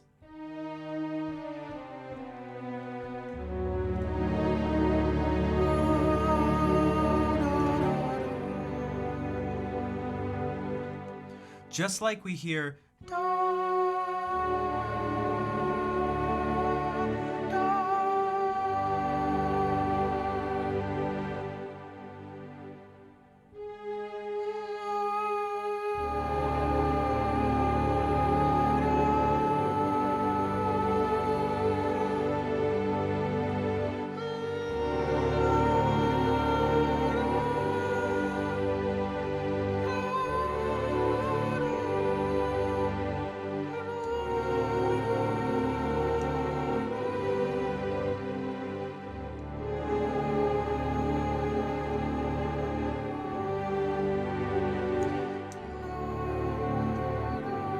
You can make almost anything work if you.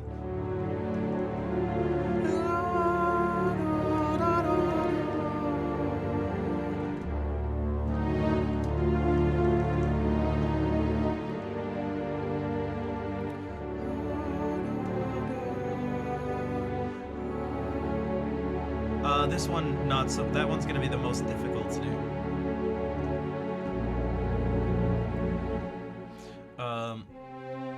And then we have, well, then we're back where we started. So.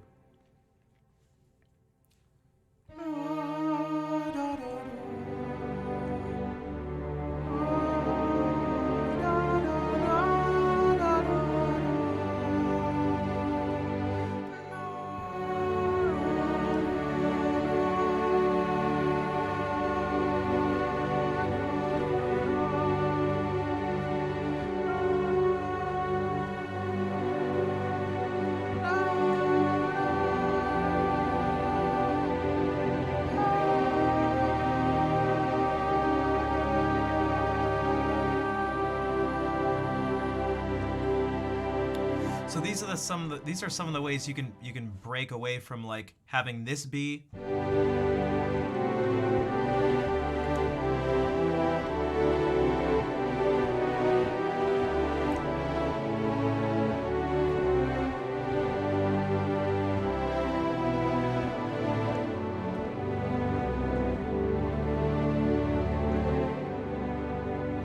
So what I just did there was, let me get something that's maybe a little clearer, but still sustains.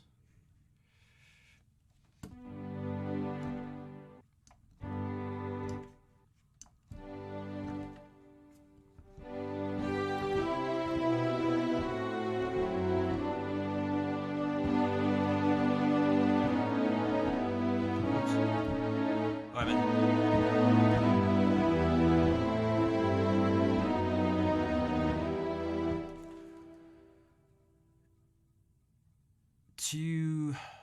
Okay, so the question had come up to, what if you play the resolution chords over and over? You can't, because the resolution is contextual. So in one place where this is our place of resolution, in one context,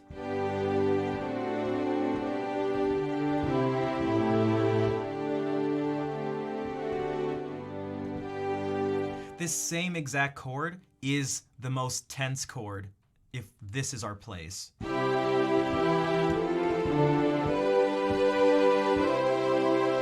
So now when I play,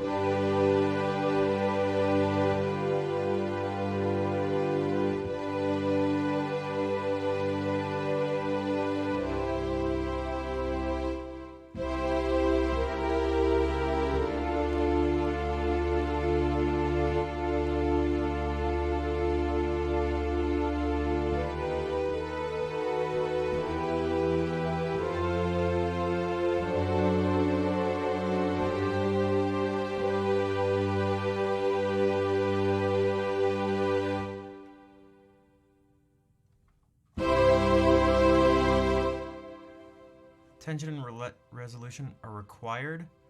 Yeah, again, depending on what you want to do, you can make, it's how you want to make a person feel. So you can have almost all tension with no resolution. And that's if you want to make someone feel sort of like as uncomfortable as possible. And there's other things you can do along.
it's like, if you want to make someone go,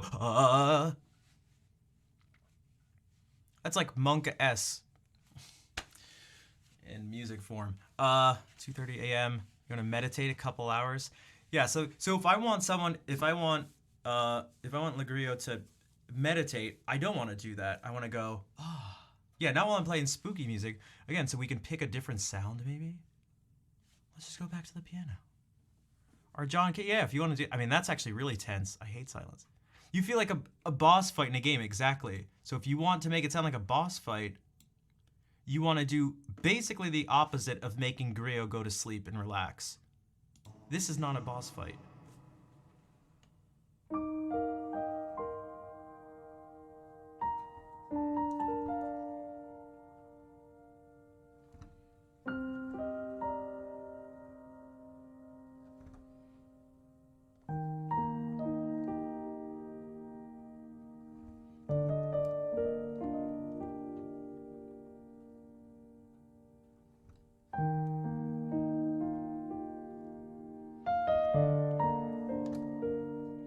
So that's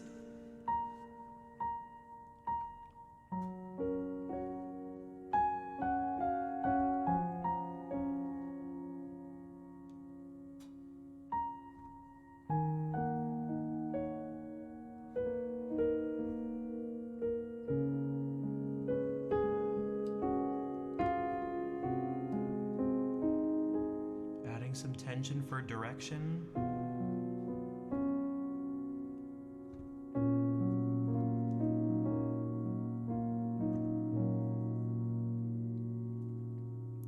Thank you for giving that sub to Legrio. Merci beaucoup.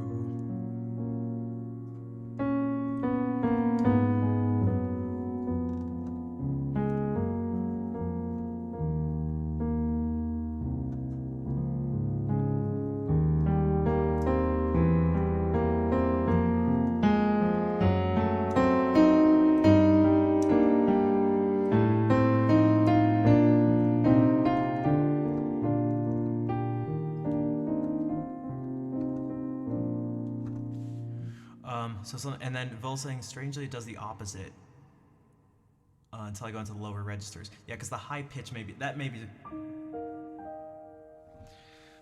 I can't help. Yeah, because if not, it's just boring. It's just and like not on purpose. I just because my mind doesn't stay still. but yeah, if I this would be okay. So this is sort of more like right. These are the exact same chords, just changing the register. I said that like it's a question. It's true, they are the same chords. They're both E major 9 chords.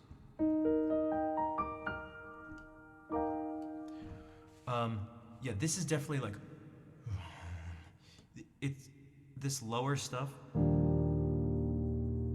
This is more likely how a piece would maybe end if you wanted it to be like sort of solid, as opposed to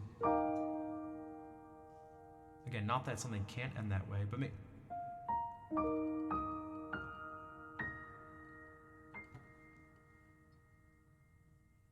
but it ends kind of leaving you hanging.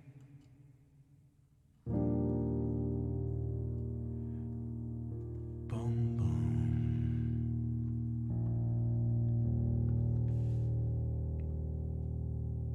That's why you do this, like.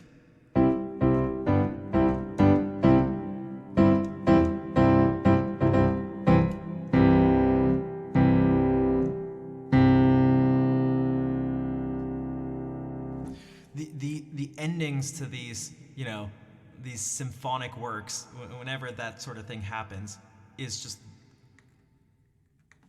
that's essentially what's happening. Bonne soirée. Okay, bonne nuit, Legrio.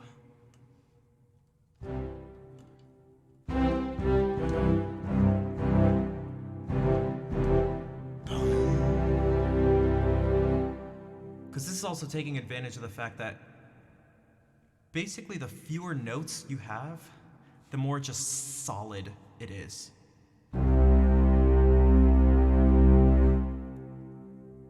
If you add a fifth in there, it's actually still pretty solid.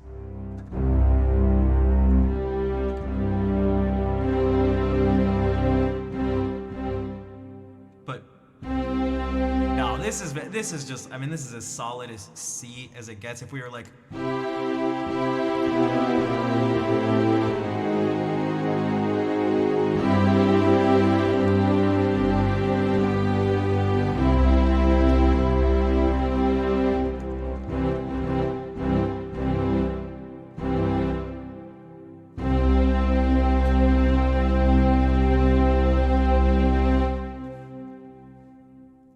there's less dissonance and there's less ambiguity, because that's the importance of, or one of the significances of, when you start to add. Oh.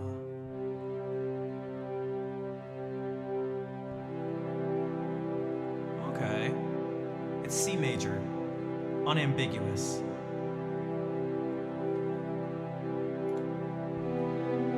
Uh-oh. Is this C major or E minor? Uh-oh. Is it major or minor? Is it happy or sad? It's both. It's E minor and it's C major at the same time. Uh-oh. Is this G major, E minor, or C major? Is it C major? Uh-oh. Well, it's actually E minor 7 plus C major 9. It's like, what is happening? Oh god. This has the highest point of tension and the point of resolution all in one chord. Uh-oh. This has every note. This has 7 notes. This makes up an entire scale. This makes up an entire G major scale in one chord. So if you do these, if you notice that thing I played, I went.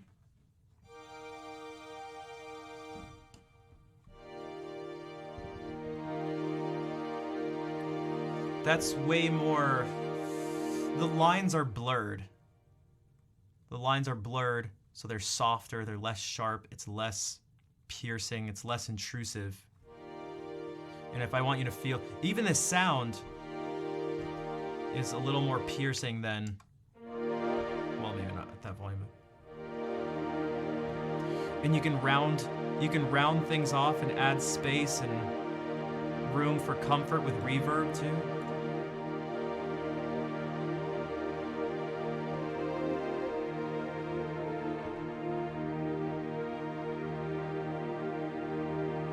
As opposed to going.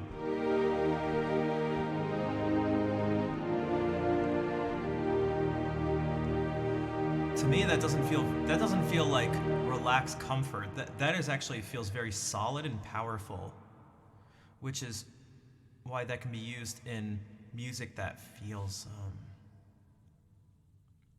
nationalistic.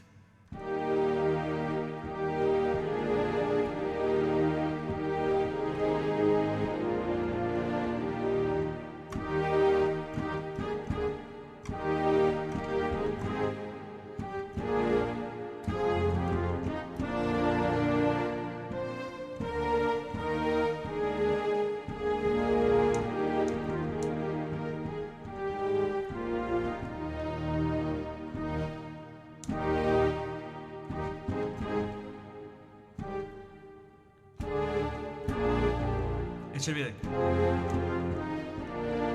although I think not that.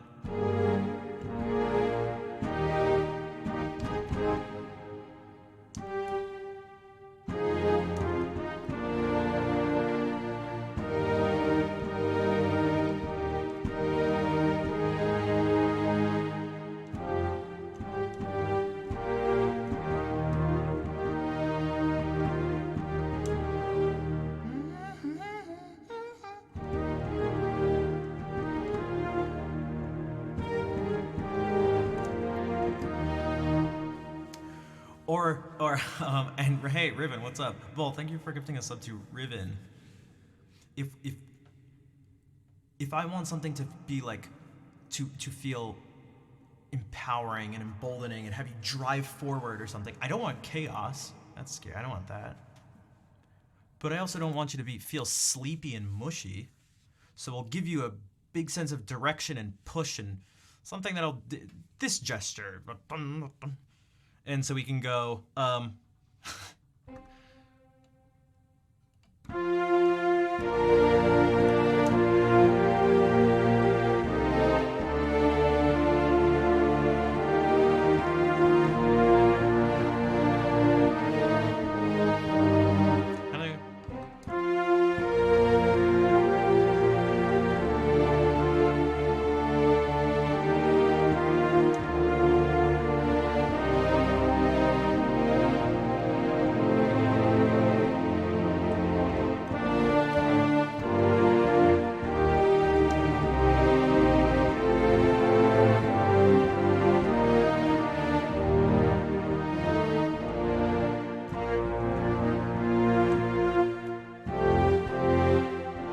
So what if we go?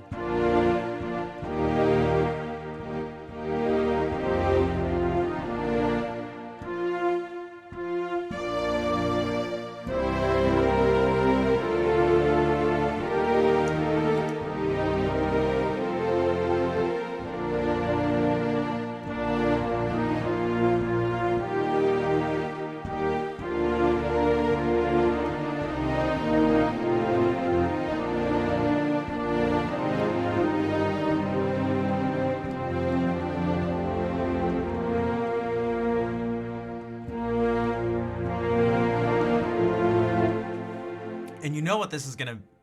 At least one person in chat knows what this is has to lead to. I mean, and in terms of just power and overcoming obstacles, just overcoming mountains, making your way back to San Francisco.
Tom Hanks movie? No, but it could. Well, which Tom Hanks movie? Because we always find our way here, because these are the things that pop up into my mind the most. They're the strongest parts of me. But I always think of Apollo 13, because I mean, again, going to space.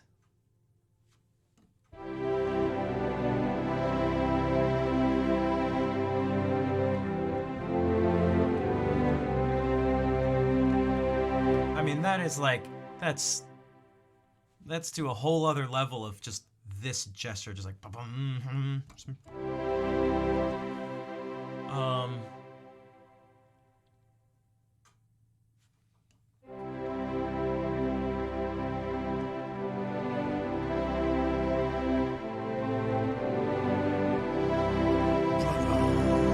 you want to ground someone in something?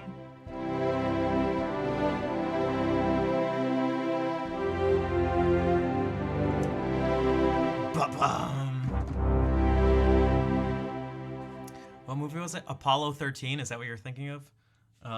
Dude, I mean, the theme when they actually take off, when the rocket actually launches, it's so epic. How does it go? Why am I forgetting? Because what I'm thinking of is actually Babe, the music from Babe.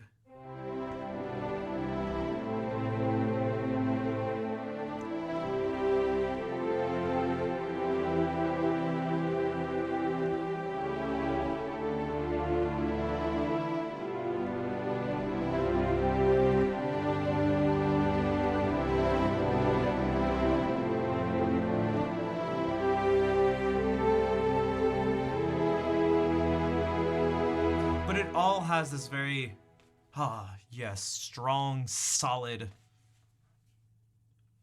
just reassurance. It's powerful.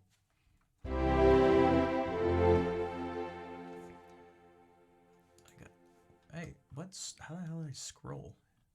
You can scroll in this mode? What? I gotta do this for myself or else I won't.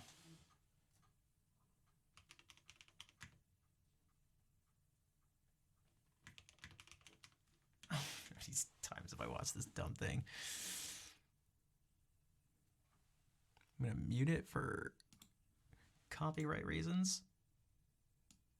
It doesn't matter because all I have to do is... Oh, I've never seen Castaway, actually. It's gonna take...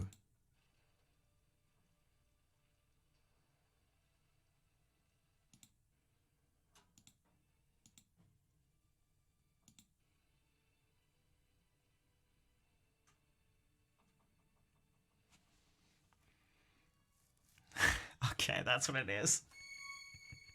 I like, because you guys can't...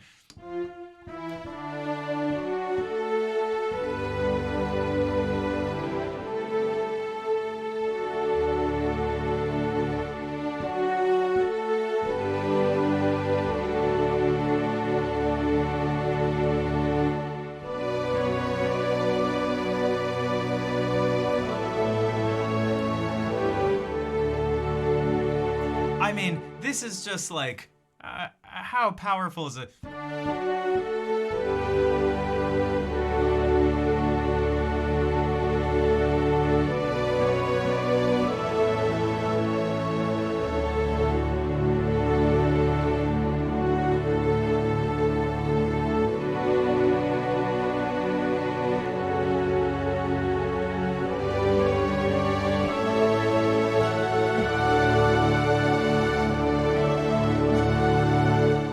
That's just like, oh god, it's so good.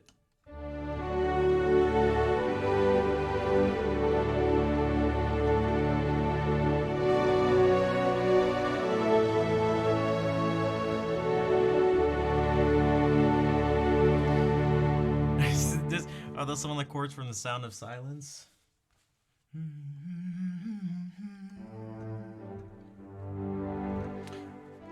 We'd have to tune.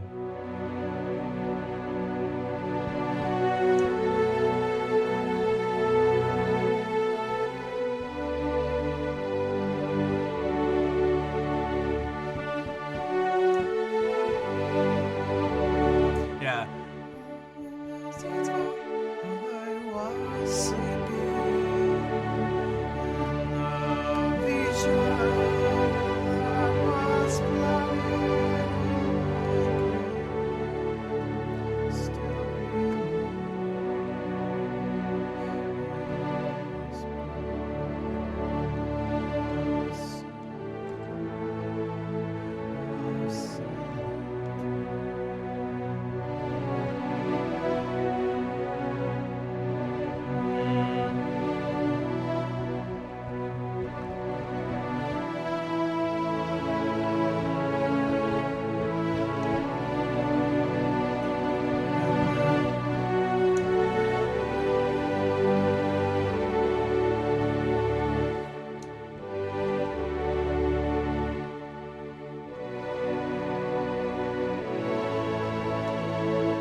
Like, that's used in so many things. Like that little ending I did. I mean, this just... Jesus, what the... This just sums it all up.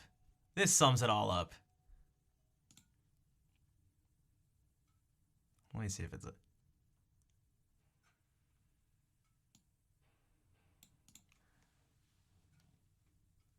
Let me know if you have or haven't heard this before. You may not recognize it right away. The name is up on screen, so hold on a second. I'll show it when he goes. Okay, sir.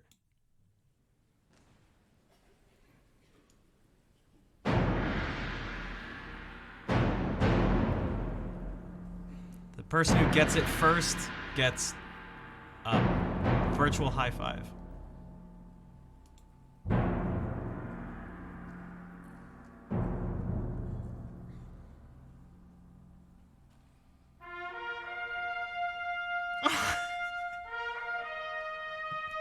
Those are the Mighty Ducks.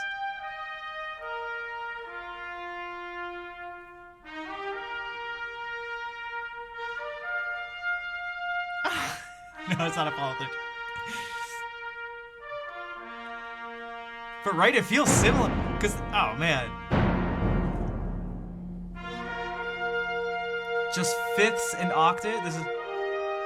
Oh, now we get thirds and sixths. Oh god, it's so regal. It's so...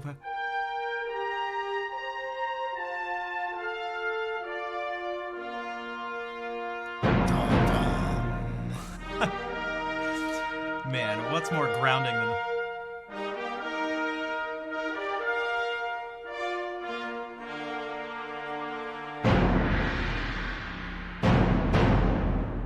Sorry, Griot. Sorry.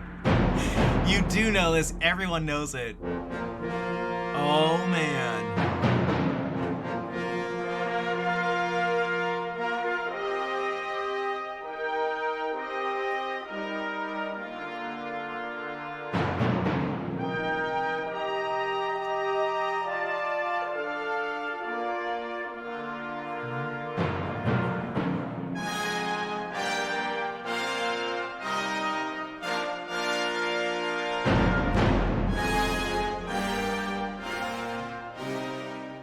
What the?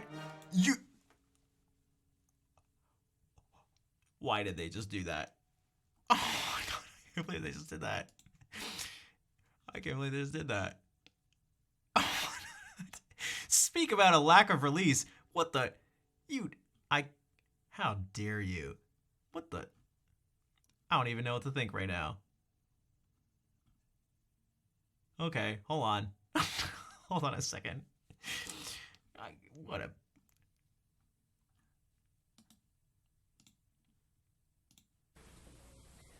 Oh, this audio couldn't be worse.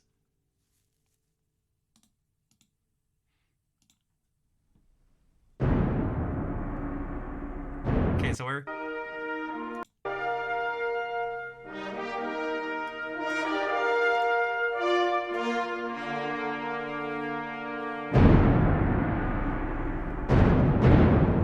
Jeez.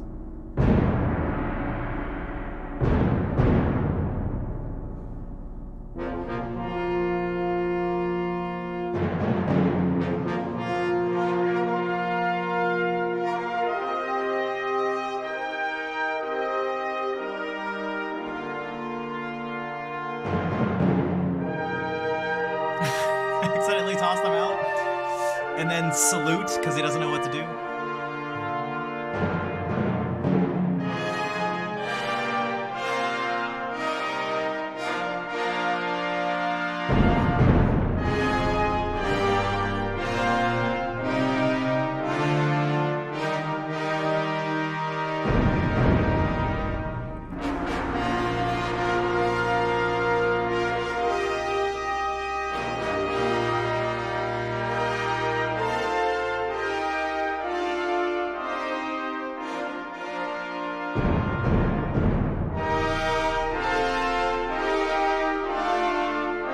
A world where, I mean, think about the things it's making, it's conjuring up in all your minds. These are all things of like,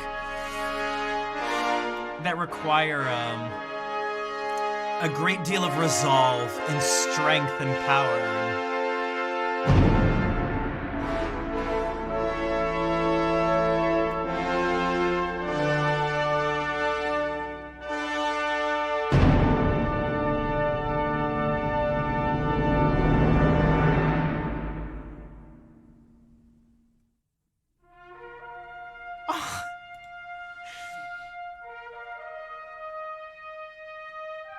Triumph, overcoming all odds.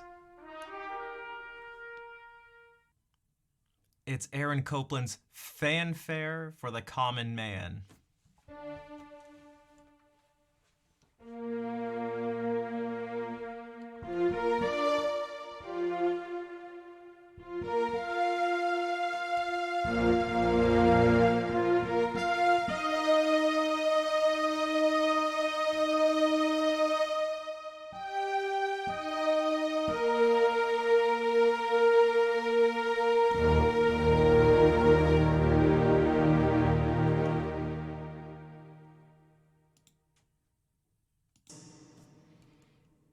Oh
my god.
Sometimes sounds like Gladiator. Exactly. There was some. I mean, I'm just making this up, but there's a chance of me channeling some things that, like, almost unconsciously, like Jurassic Park. So if we think about, think about Jurassic Park now.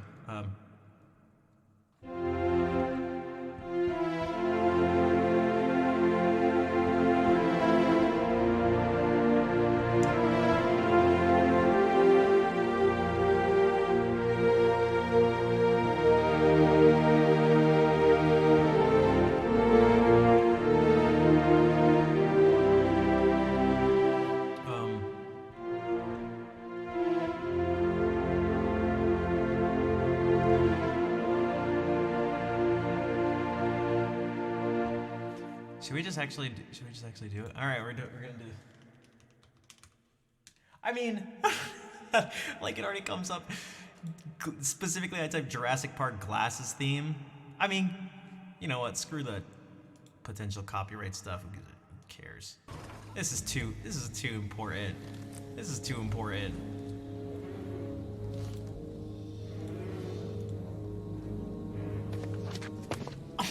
Please. So listen to the music. There's a low rumbling and distant stuff, and then some distant timpanis, and it's like a feeling of discomfort right now, and it all leads up to that glorious moment. But listen to the...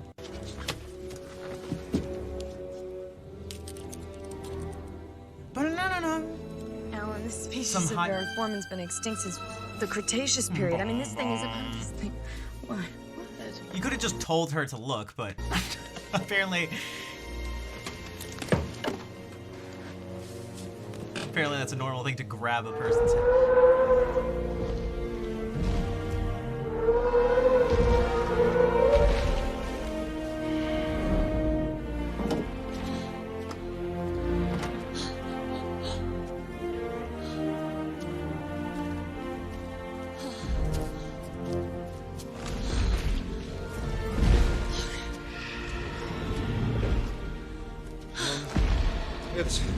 It's a dinosaur. Did you say T-Rex? You're crazy, son. Wait, what T-Rex? You did. You're a T-Rex. You can just tear up the rule book on it. Cold-bloodedness, it doesn't apply. They're totally wrong. This is a warm-bodied creature. This thing doesn't live in a swamp. This thing's got, what, a 25, 27-foot neck? Brachiosaurus 30.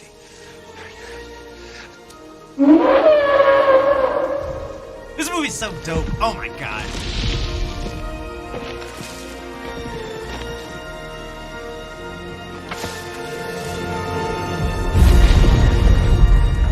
We're gonna make a fortune off this. We're gonna make a fortune with this place.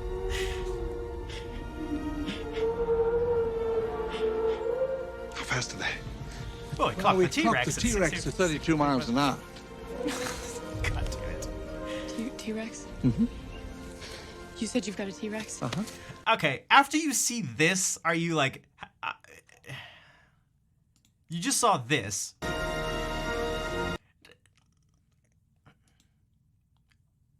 But the T-Rex is that you still don't, you know what? All right, fine, whatever. You said you've got a T-Rex? Say again. We have a T-Rex. Oh. Put your head between your knees. Dr. Grant. My dear Dr. Sattler. As we all know, it's Welcome to Jurassic Park. this is something I want to do at some point in my life. Talk to someone while not looking at them. I can see it in a... say something epic like this. Or maybe one day I'll own an office, like really high up in a building, in a skyscraper, and I'll just be looking out the window with my hands behind my back. And someone will walk in, they'll come in sort of timidly, and I'll just start addressing them without turning. Yeah, that'll be a real thing that'll happen in my life. Welcome to Jurassic. Like, what movie do you live in, dude? Oh wait, this is a movie. Could you imagine someone doing this? Did he even hear? Hold on, did he even hear this? My dear Dr. Sattler. Welcome to Jurassic Park. Who does this?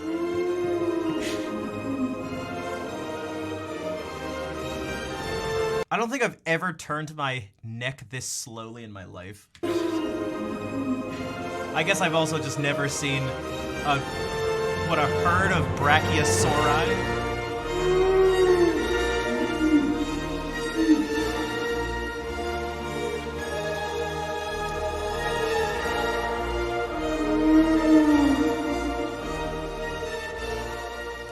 They're moving in herds. Okay, dude. All right. They do move in herds. They do move in herds. Okay, shut the hell up. Can we talk about how trash their peripheral vision is? They didn't see this? This movie is fake. Wait, this movie cannot be real. Hold on. I thought this movie was real. Hold on, I want to see... Okay, so they've been standing here this whole time. Okay, they've been standing here this whole time. What, they were looking off screen to the right? They didn't notice this to their left? Oh my god. This movie sucks. Alright, I'm over it. I actually hate Jurassic Park now.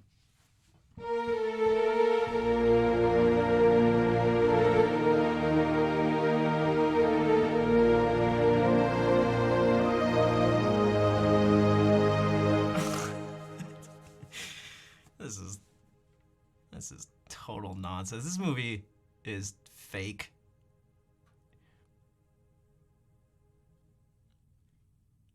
Talk to someone while not looking at them. See, that's a Claire, man. If there's a... Say what you want about Claire, which is probably good things, I guess.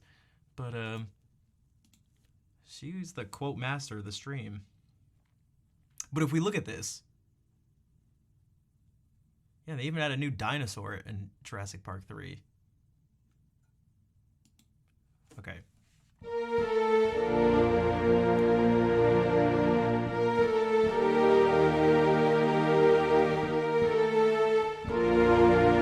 One. 4.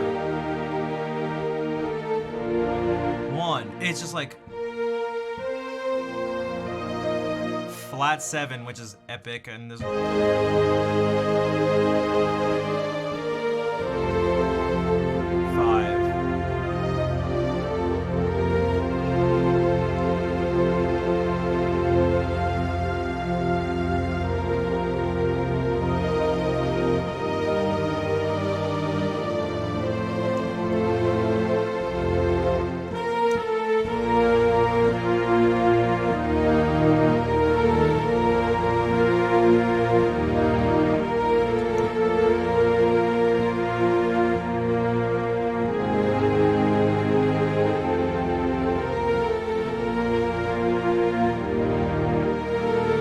Like, I mean, how? I mean, this just fit.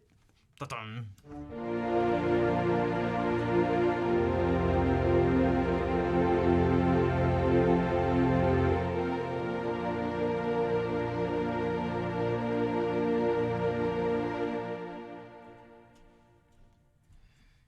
Yeah, this Jurassic Park is so fake, it almost looks like Apollo 13 could have been based on real events.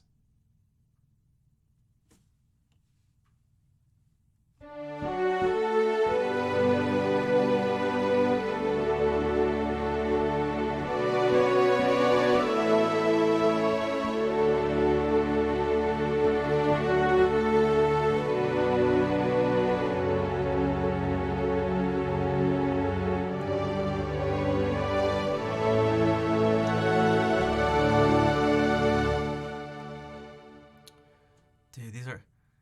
How can Apollo 13 be real if the moon isn't real? Because at least our eyes are real.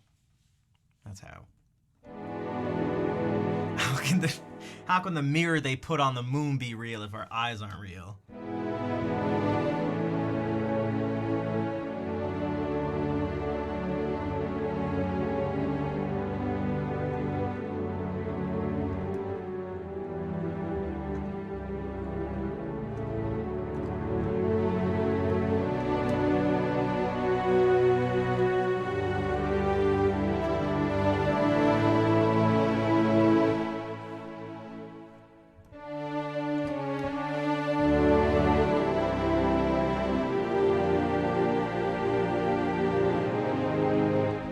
I mean, that's an...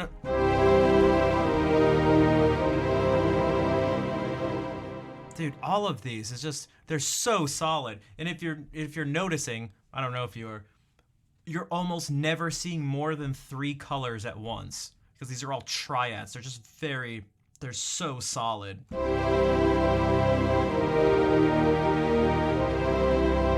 So there's more than 3 notes, but, 3 of them are the same. There's 3 of these C's.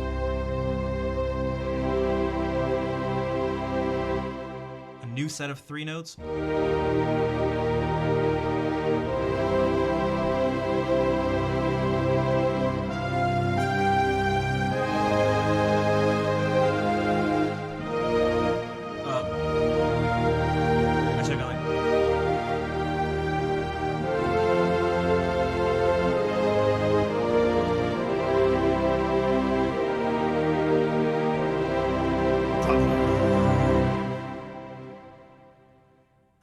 So in terms of tension, release, how chords affect how you feel when you hear the music, this is very tonal, very functional music. It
we haven't done in a while? Because this is what it makes me... This is one of the things I associated with most.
I can't believe my computer did the weird cut all audio glitch. It was so jarring to me.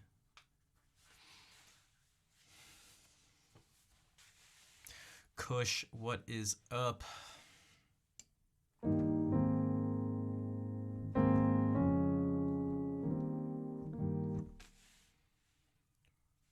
Man, it is like, and thanks for the claps, everybody. I'm glad you enjoyed doing that. That's something else. Again, I need to remember to sort of do more of. You didn't lose. There wasn't a point where all of a sudden everything just cut out. I'll have to listen back to it. Maybe it's just me. But I swear whenever that's happened, other people have said that in the past.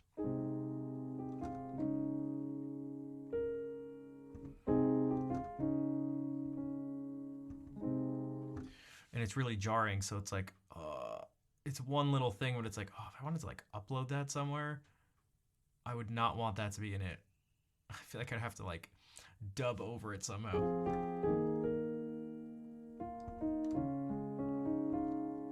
To be able to do it, it'd be so annoying.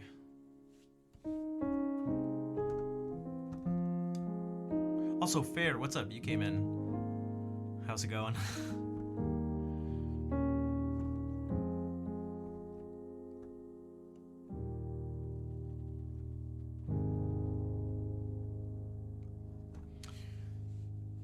It becomes very relaxing when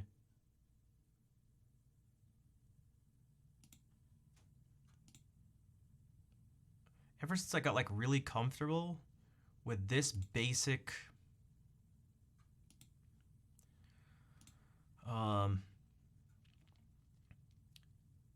this sort of basic structure of tonal harmony, there's something really nice about just being able to, you know, I don't know, wherever you want to be. If we're just an A flat, being able to, you don't think about this, like I'm not thinking about this chart, but being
we'll do a couple guitar things and then head out because it's almost 10. I'm hungry. Yeah. I'll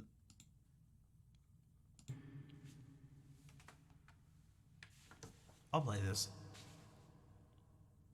Sarabond.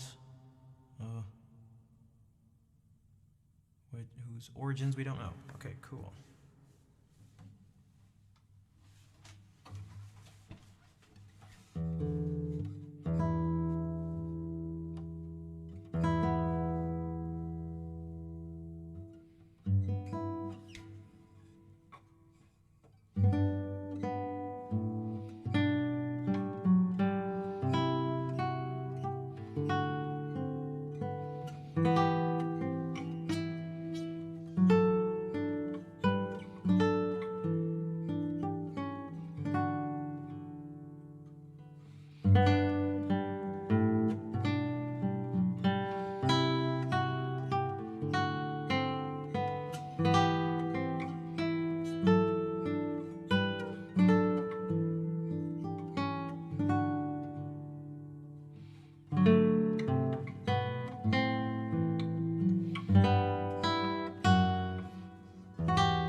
I've never played this before, heard this before,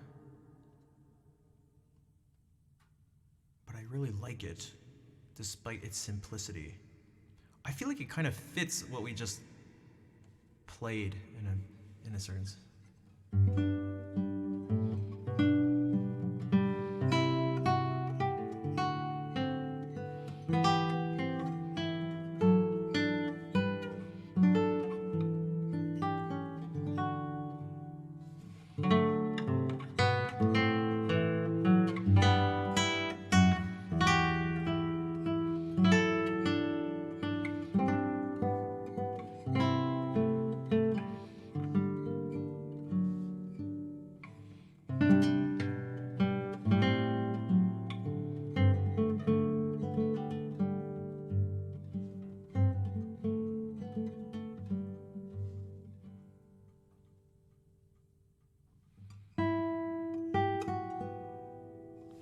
Is there a way to quick add this to the stream binder?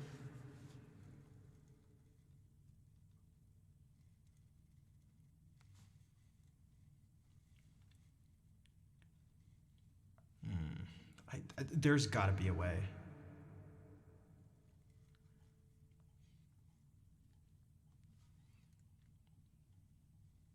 Oh, I bet I can do this. I bet I can do it like this. I can't just add this one thing. I have to. You know what? I'm gonna take a screenshot of it. How do you take a screenshot on this thing? Is it gonna be like this? Okay, yeah, it's the same as a phone. All right. I'll do that later. Thanks, Dark Souls, bro.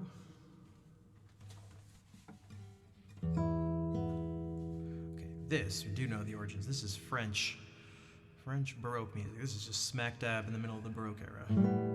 Robert de Vizet.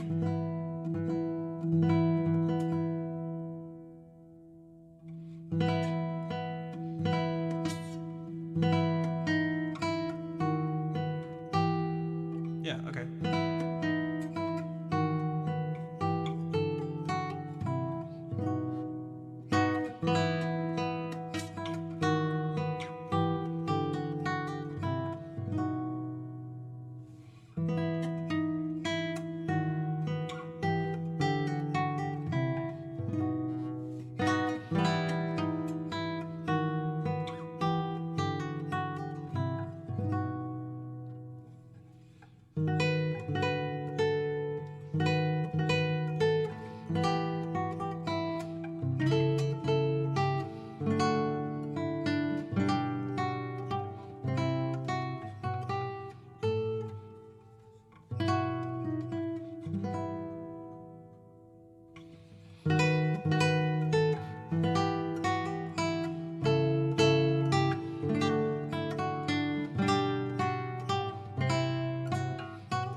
What is this? This is in a French broken style. Who is Adam Falkenhagen?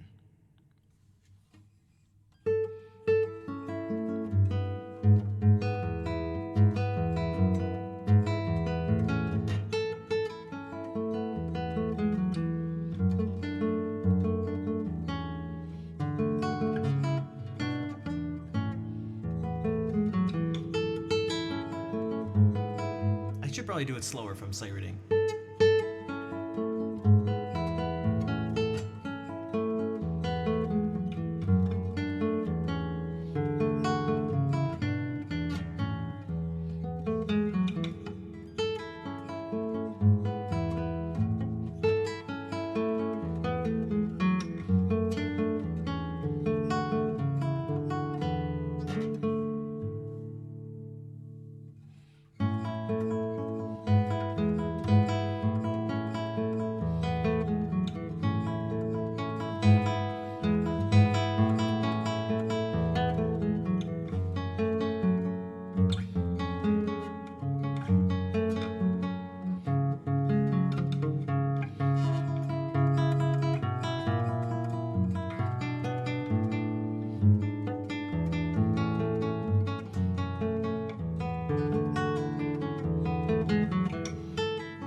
bass sounds weird here.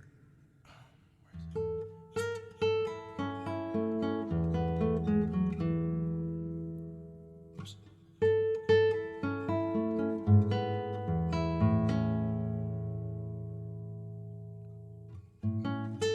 It's like I would expect something like that, like maybe or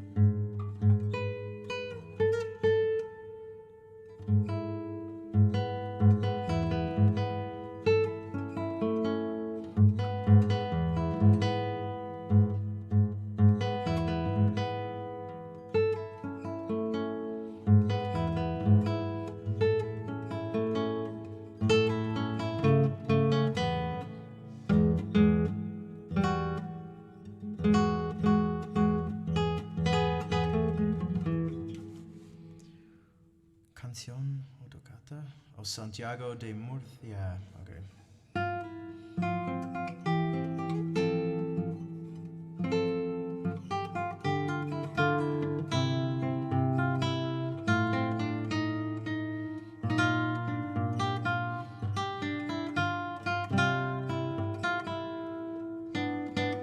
No.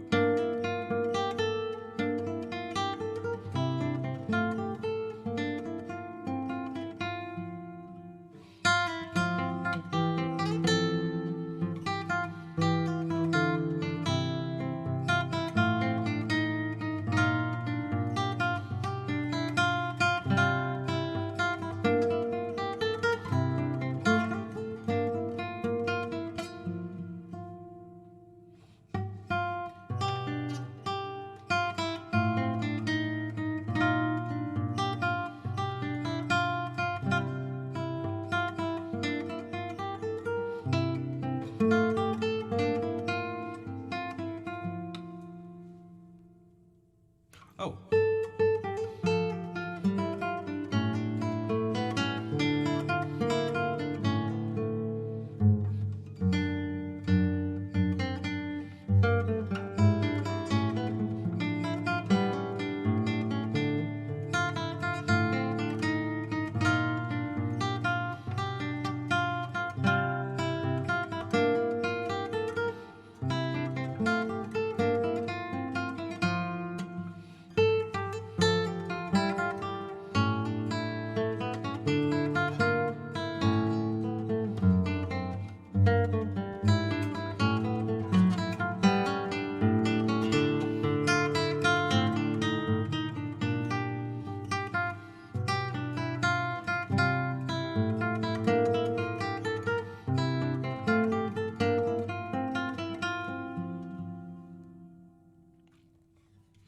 His music is always so much, it's just fun.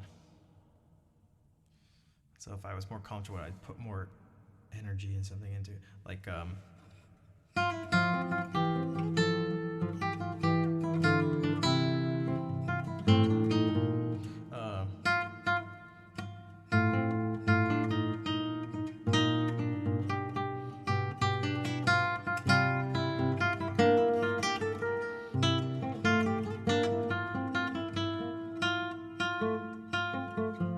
it doesn't go. It just goes. Maybe I should.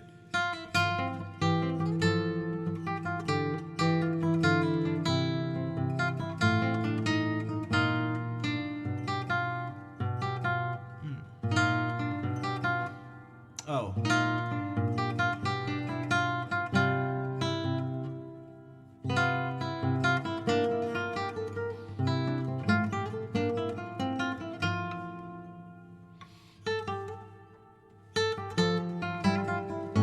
No, I want to get it right.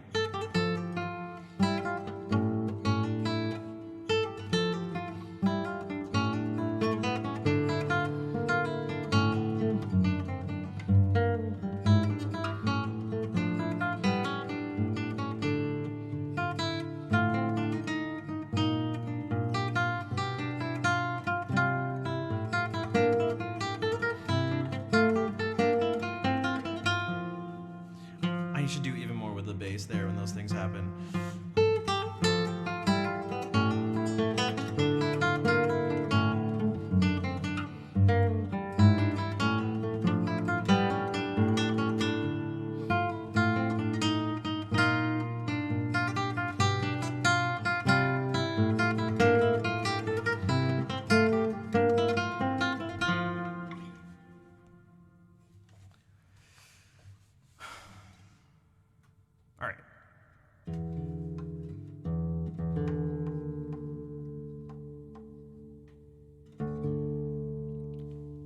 because it kind of reminded me of this. I'll do one other thing. Thanks, Fair.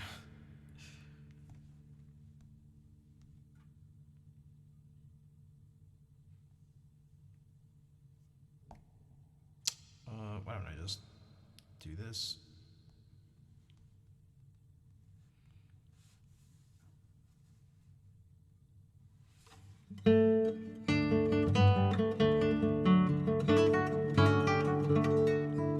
This is the Gigue from the first cello suite.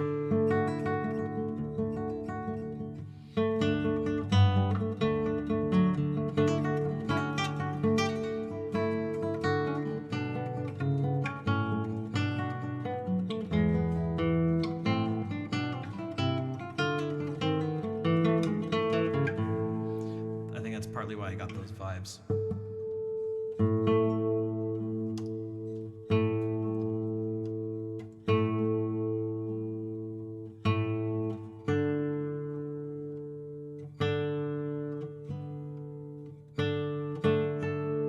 Well, this one isn't sight reading. I used to have this memorized, although it is reading at this point. So the idea of, it's weird. There's a continuum when it comes to reading. It's difficult because it's not just like sight reading. I've never seen this thing before. So it's like, what happens after you read it once? It's not sight reading. So, and that's different from playing something that you've, like I read Capriccio Outer Bay kind of, but it's like, there's different levels to it. So I don't even know what to call it, but there's a lot of reaction going on, you could say.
Okay.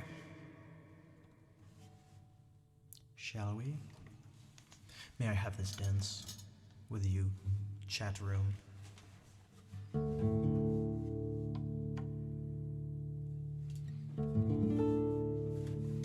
Thank you, Fair.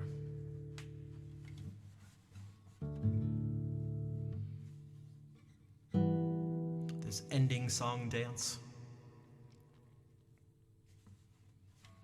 So we'll do this. Yeah, I'm gonna play the last song. If anybody has enjoyed this stream and would like to help support it, would like to give me feedback to help me find my way through the chaos, if you're able to subscribe, donate, anything like that, it's quite helpful.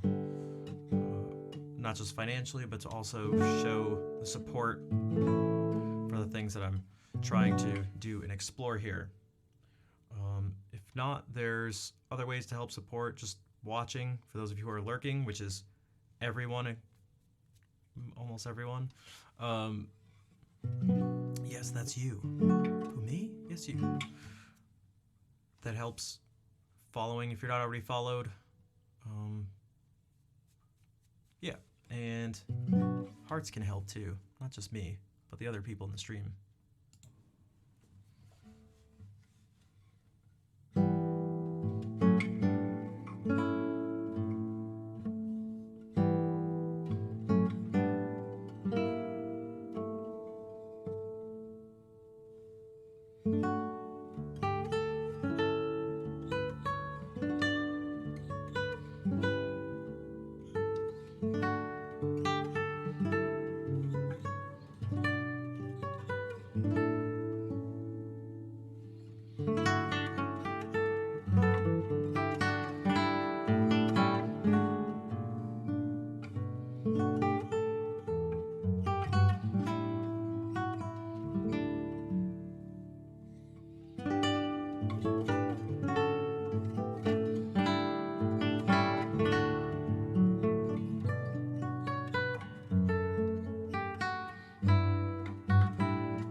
There's Good Noodle Mom.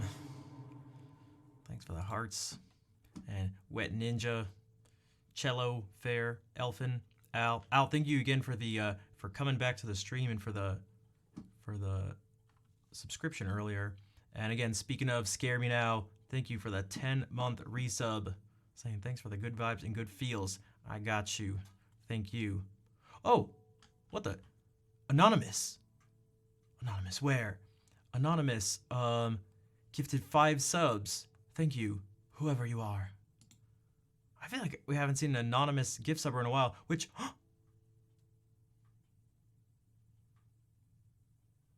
One of them went to Viva. I haven't seen Viva in a long time.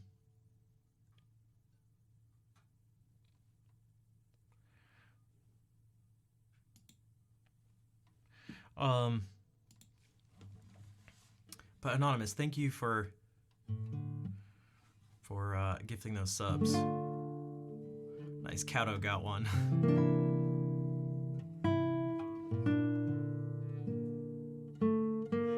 Oh! Alright. We're gonna keep going. Kara, thank you for the raid. Welcome in, everybody. We'll do some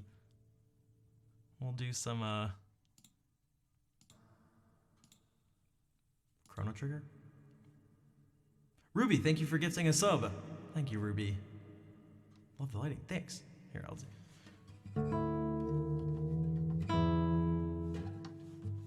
Change the tuning.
Dithy Rambo, thanks for the 100 bits.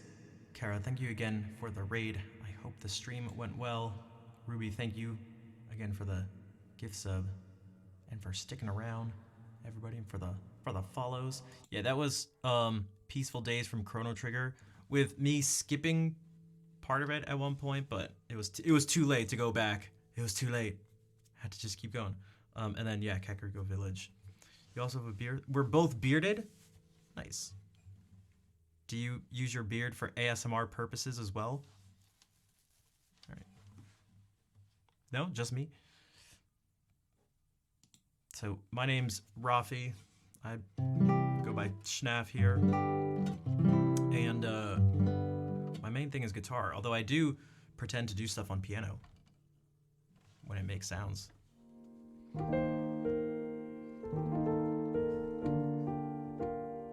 And I'm also a fan of Chrono Trigger.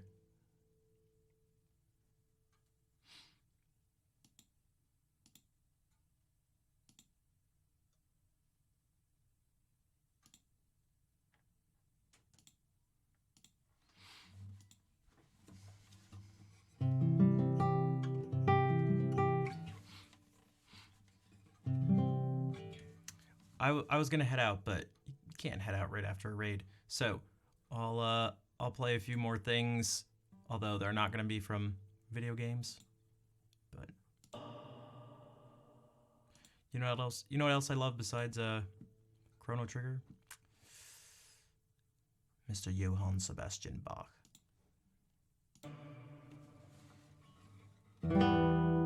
Ooh, I also like tuned guitars.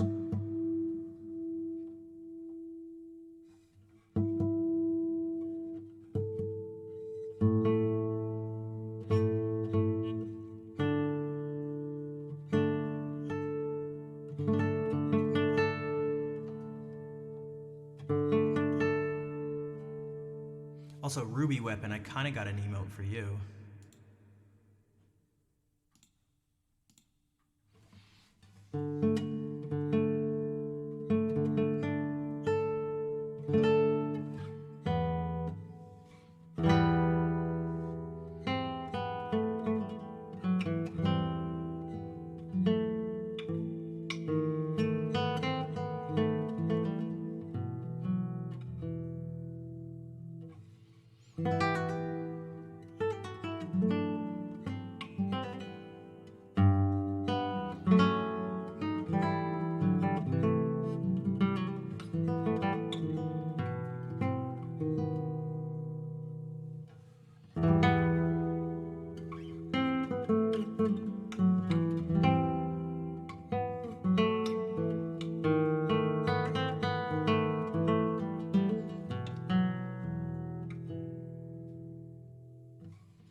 So that was the Sarabande and Alamand from Bach's first Lute Suite, which you may be familiar with part of it because after that doesn't go in that order.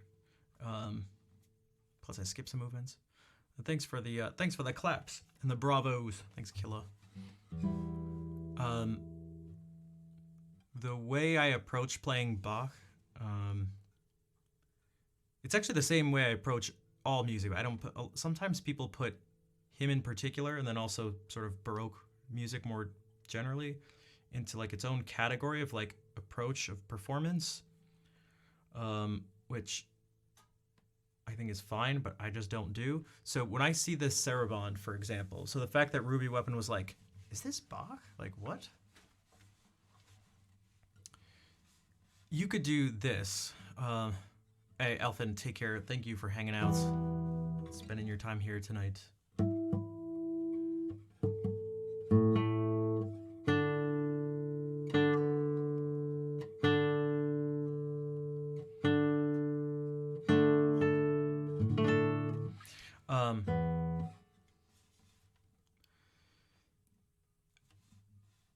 You could do something like this.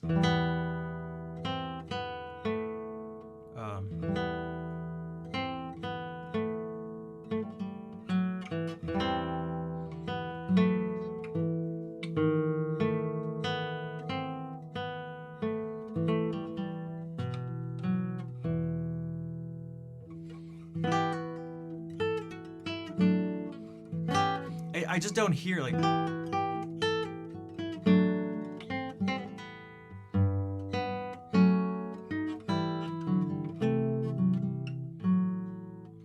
It's like, I don't know. To me, this Sarabande in particular, because it's not gonna be the same for all of them. Not all Sarabandes are the same. This one for me, it just has like this. I feel like it's very dark, and there's something very. There's like a feeling of loneliness and sorrow or something that's just like, there's some pain to it as well. We like instantly hear this flat 6th scale degree. I mean, I guess it's the 6th in E minor, but above E though.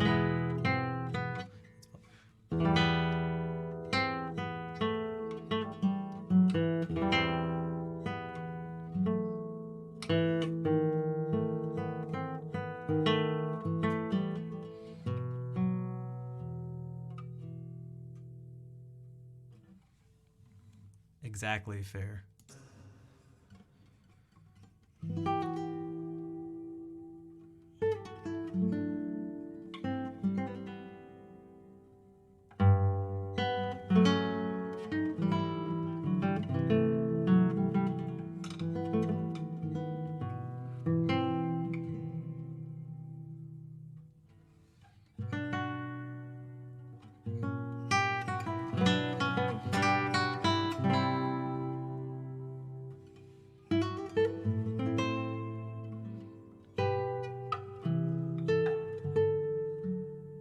This sounds like someone crying to me.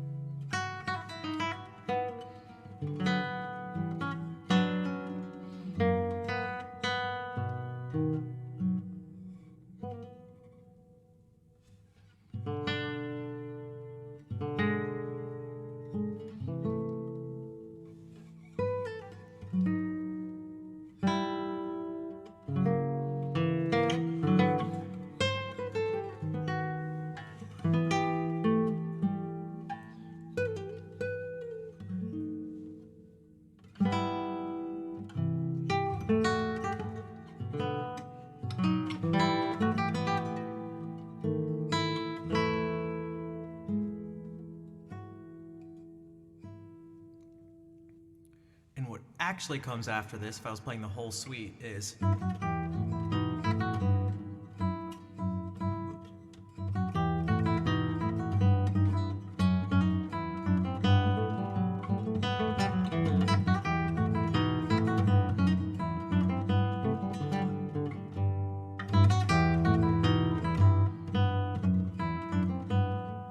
So, that bourrée that comes after it, and then a nasty gigue.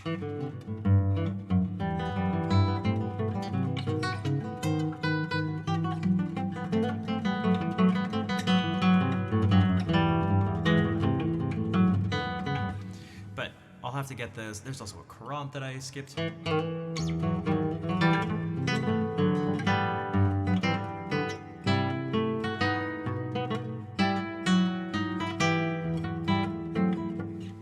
And the prelude.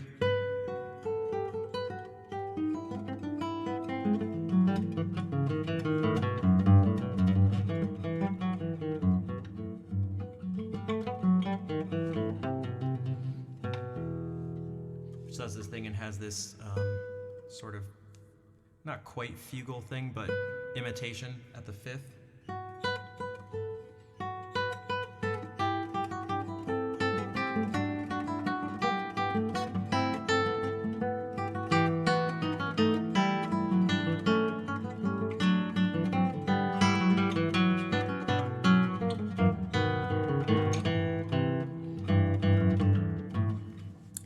And it's not, but it's not strictly a canon. It's more like a two-part invention, where there's imitation at the fifth. Maybe you could say, if you wanted to find a keyboard comparison. Yeah,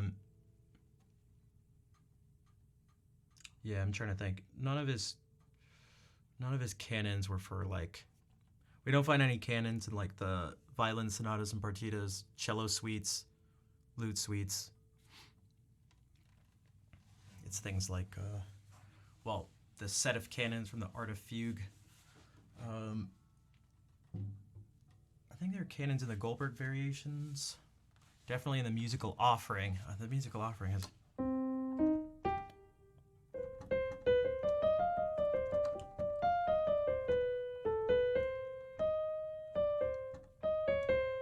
How does the cry...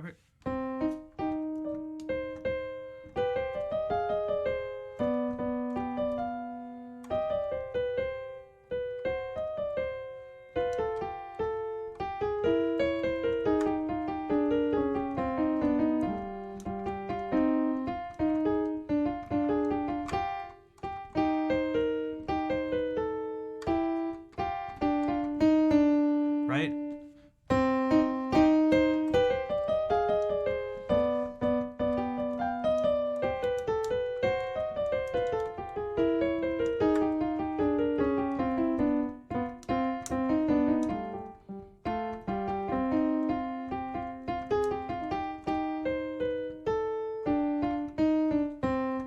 And it probably works better. It probably sounds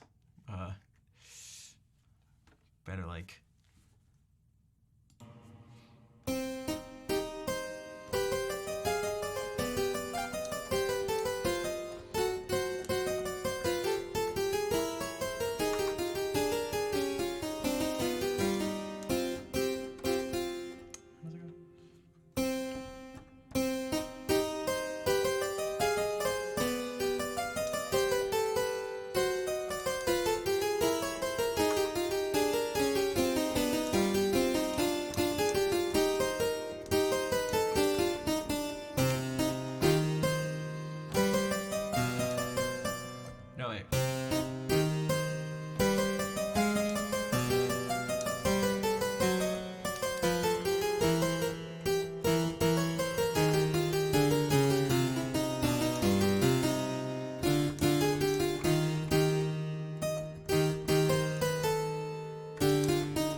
crab cannon that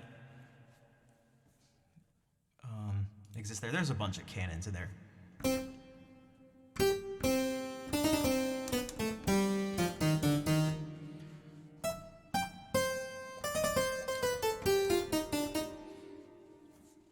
If you haven't listened to the musical Offering, I highly recommend it, by the way.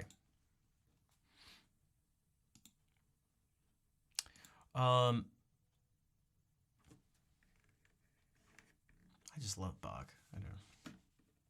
Which is why for those, maybe I can do a little improv thing and then head out. I've been trying to do as deep of a dive into his music as I can in a very particular way. It's getting to know his music through improvisation, which is picking up through picking up things I notice, whether they're large-scale things like heavy use of patterns and sequences, down to really specific movements, like from the Bourrée I played part of that goes.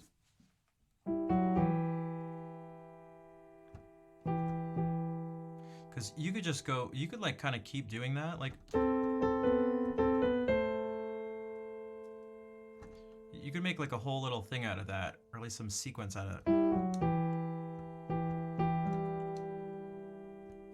How could we find our way to C after that?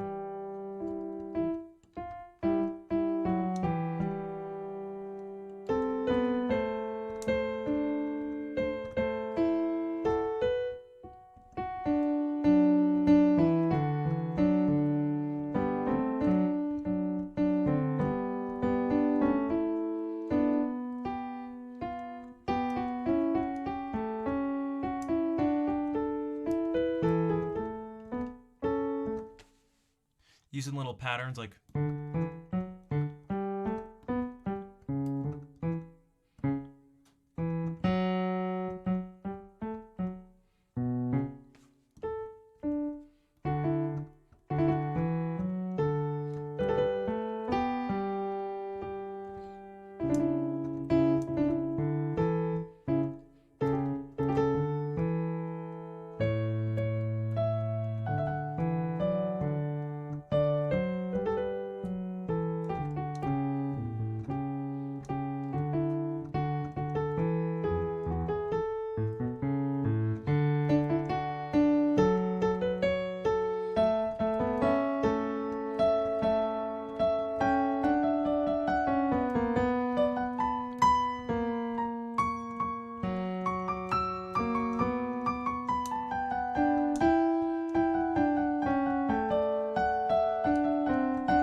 or something.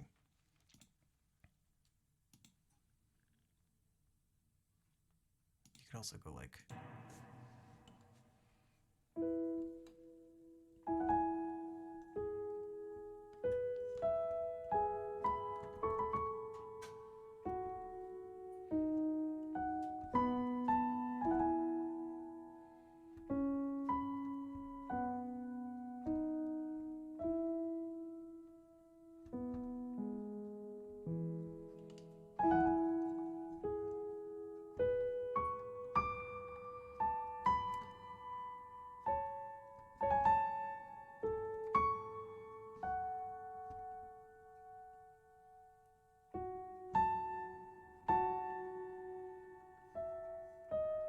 I want something different. No, what am I...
And then if I was super sick, it'd go like...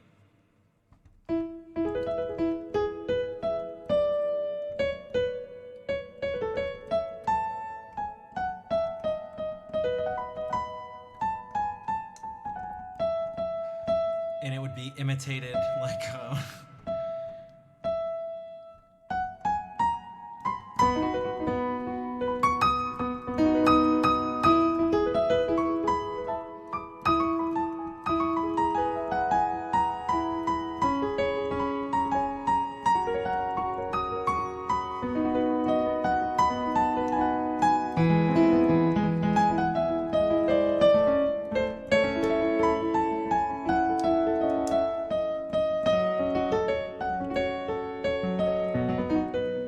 But I can't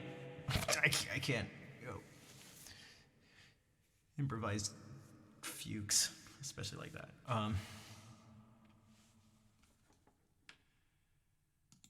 Bach is so sick. Okay, all right.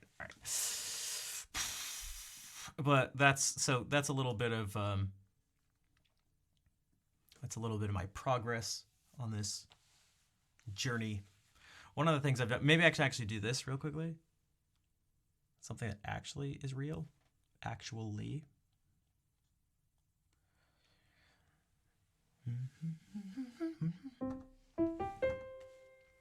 I played this once. Last night on stream. Wait, should I try to do it? What if I still have it Wait, okay.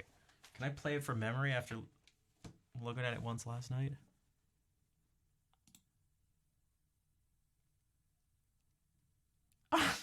See, I don't know if this is more or less ridiculous than less. Well, you know, what's the worst that happens? I stop. Here, let me do this just so you can't.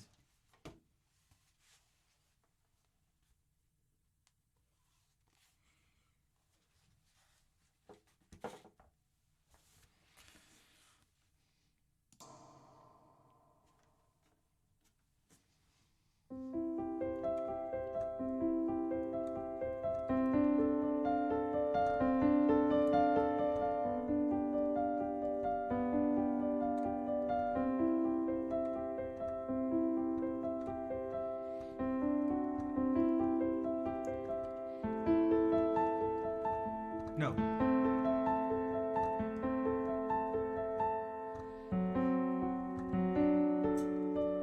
No.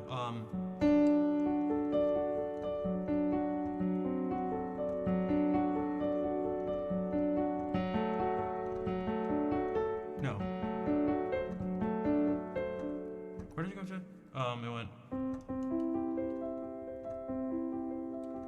to A, because we're A1.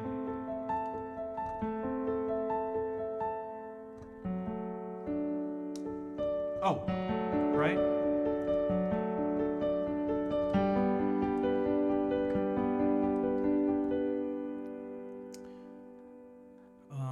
Does it?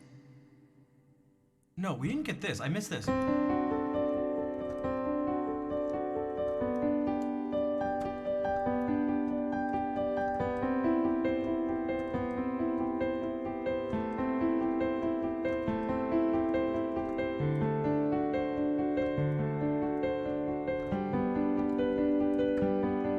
And this is where it goes. No.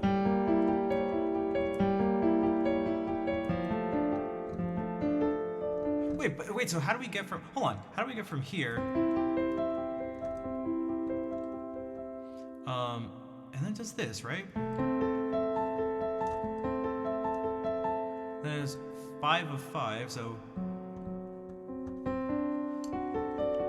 Wait, does it just do that instead? Hold on. No.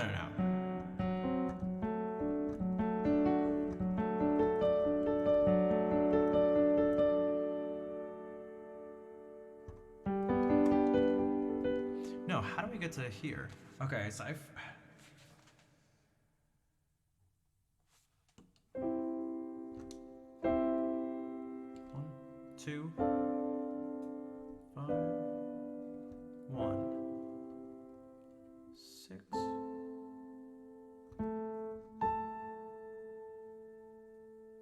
Where's it go?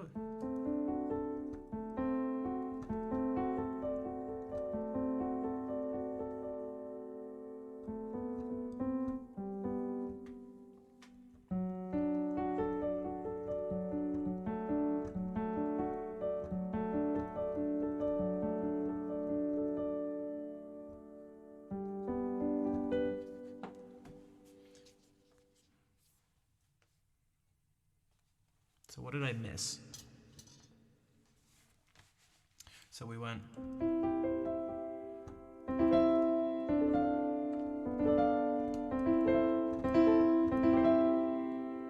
Right, and then. Okay. Oh, wait. No way.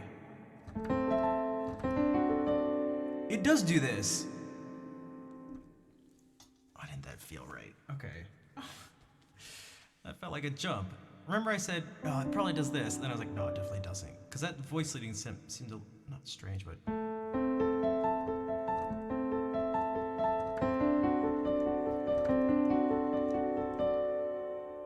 weird. And C major 7.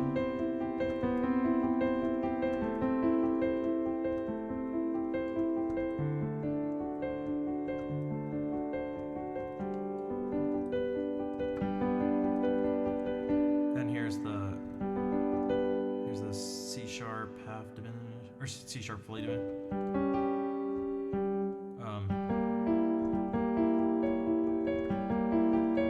It's a D minor in first inversion.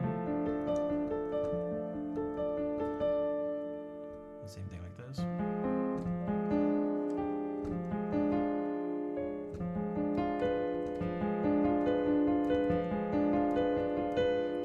C, right? Then F major 7 in third inversion. D minor. A. No, G.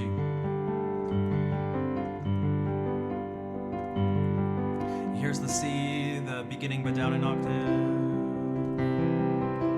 And then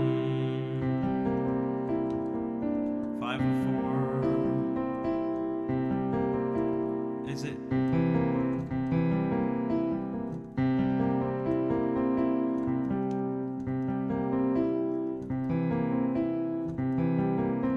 It's not that. That doesn't seem right.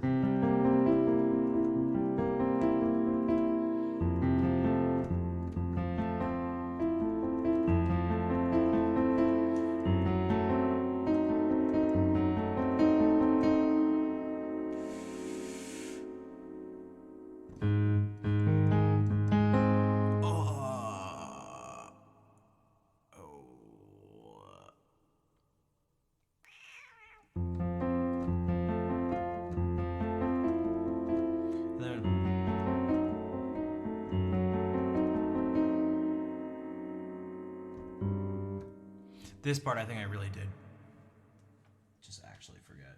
No, but it goes to A. It goes to A flat. It's like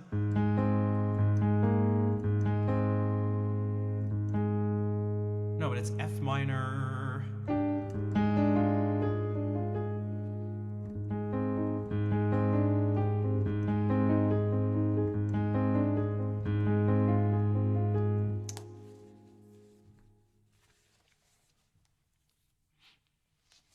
Is it?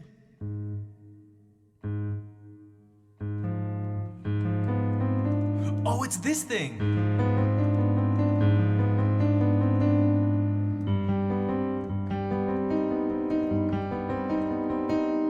Wait, no, but that comes after this.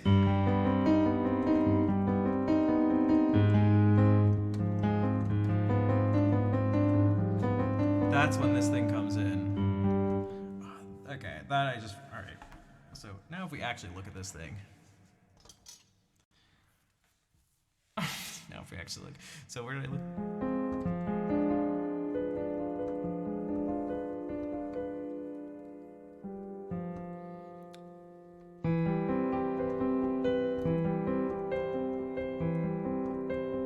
This is the F major 7.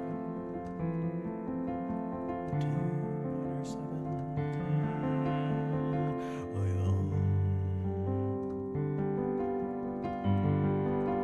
Let's see. We also get to check this. What was this actually?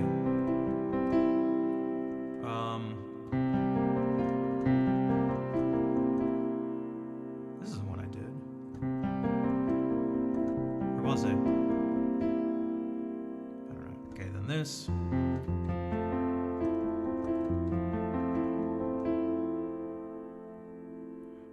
Oh.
Sets us up for this, but this time we don't get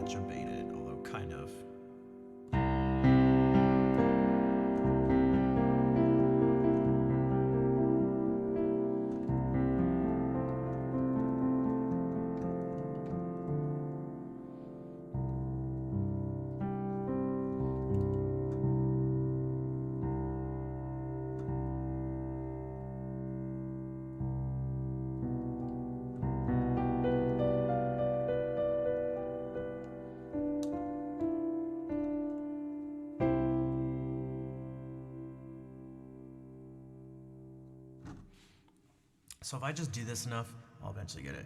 But I do want to actually learn.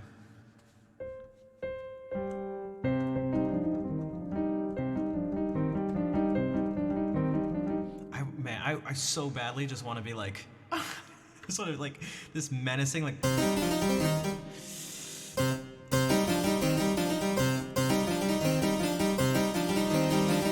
God, my dick.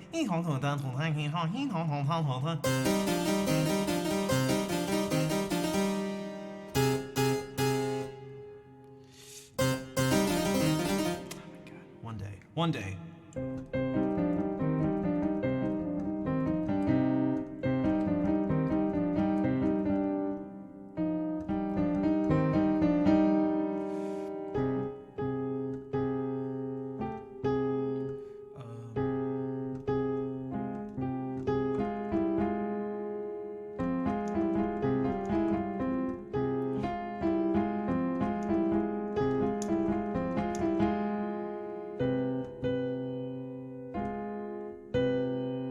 Yeah.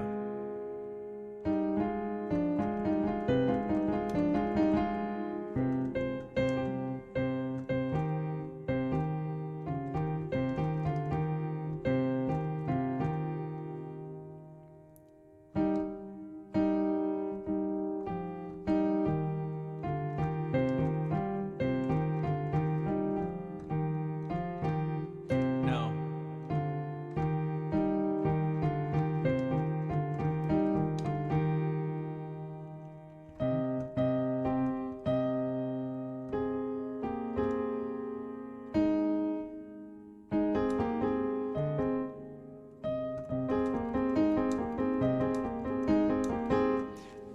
And then we'll go even more.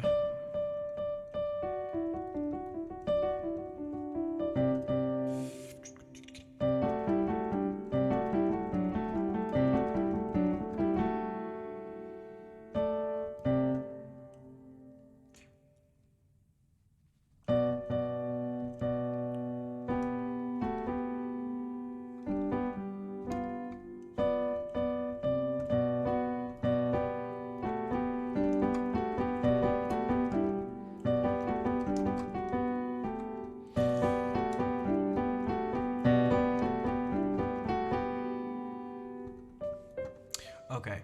And then this, I so badly just want to play an actual fugue like this.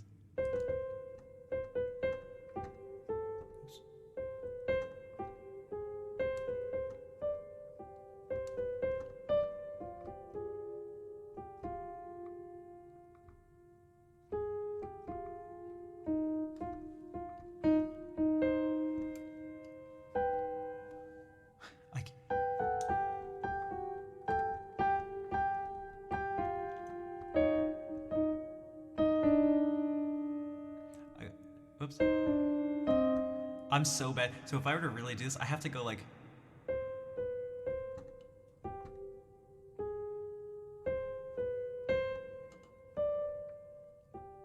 And even this, I probably can't do consistently.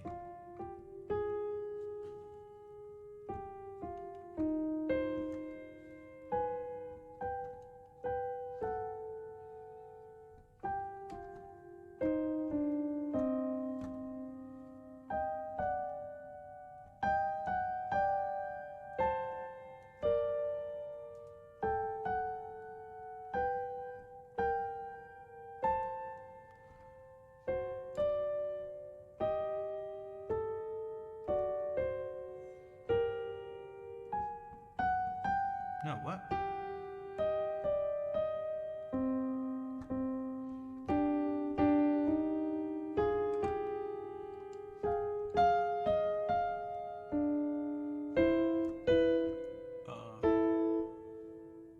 Yeah. Oh, yeah. No?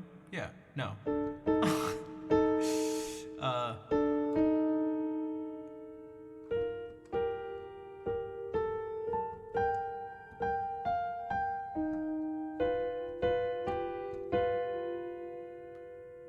Why am I?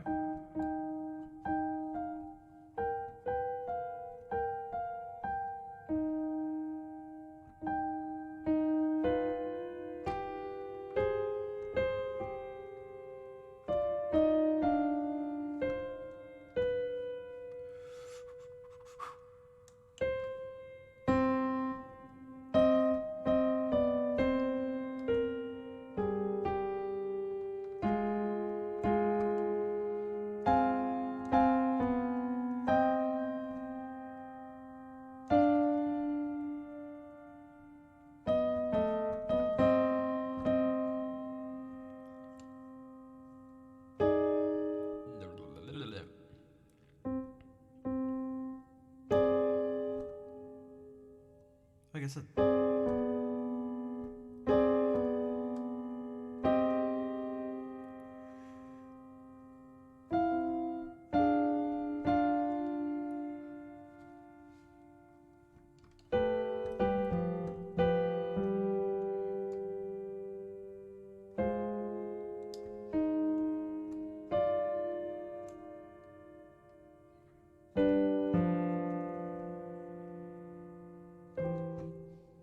Whoops. So this is the process I have to go. Oh my god, I'm not gonna do that on stream though. But so you guys want to? You always see me reading on guitar. Whoa. If only. I can just do one. What if I just do one?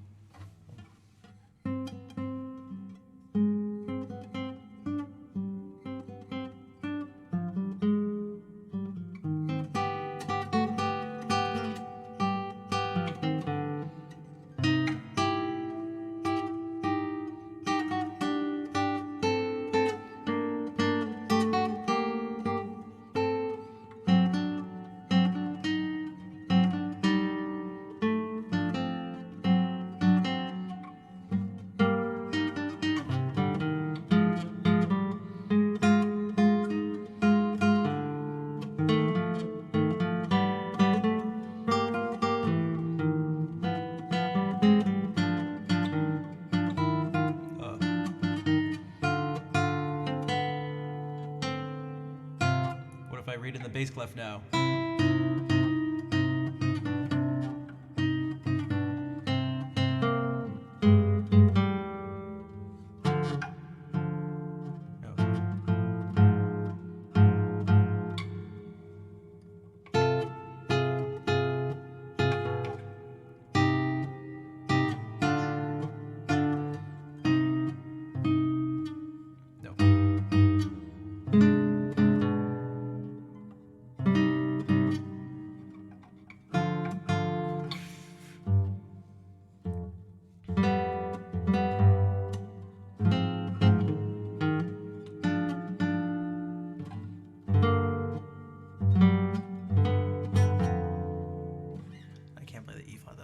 That's what it's. That's kind of the difference. I'm better at reading the piano score on this guitar than on the piano. Okay, I need to head out and eat food and maybe actually do some more piano or something.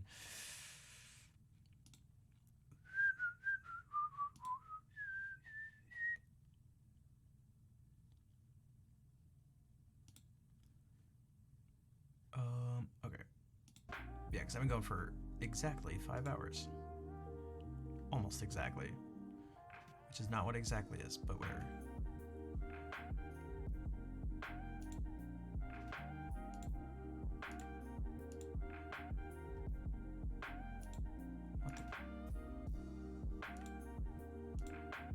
I'm gonna find someone to raid.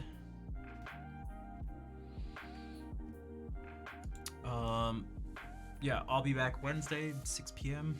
Again, if you'd like to help support the stream, if you'd like to support my painful sight reading, you can always follow, subscribe, cheer, donate.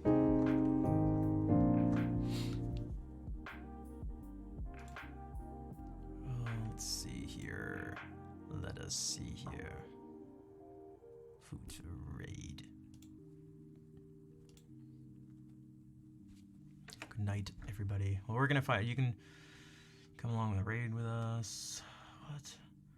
18 plus bikini drinking with Spanish streamers. I guess those two things go together.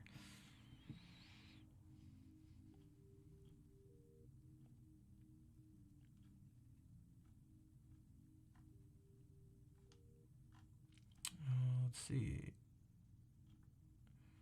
That person streams on Twitch. So does that person. I feel like everyone I follow here streams on Twitch.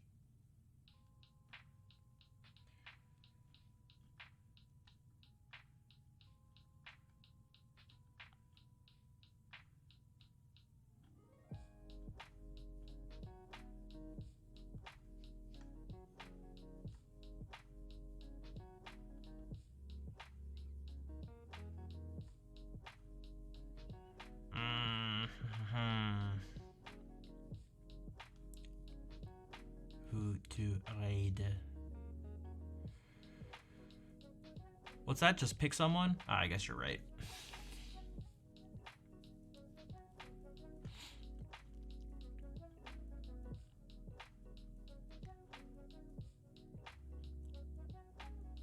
Okay, perhaps Numb the Geek,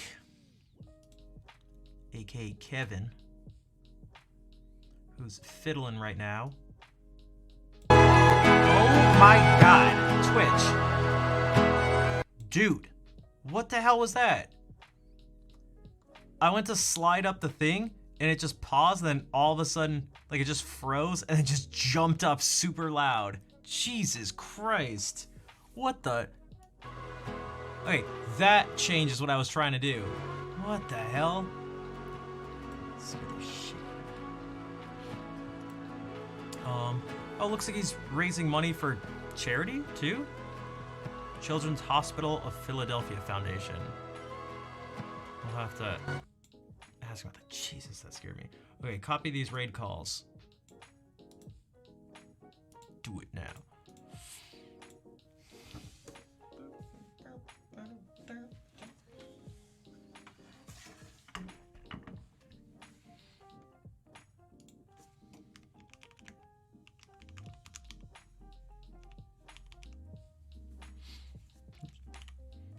Stop. These switches, the springs, I haven't had the energy to do it, but I think the springs are too light, so I want to switch it. I have a whole set of switches with slightly higher, like, tension, higher force switches, and I want to switch them, but I want to change them. I just haven't got the energy to open everything up right now. I'll have to do it at some point. It's really easy to, like, press one of the keys and just slightly accidentally hit another one. But all right. As if anyone cares about the force of the springs in my keys and the switches. I built this keyboard, by the way.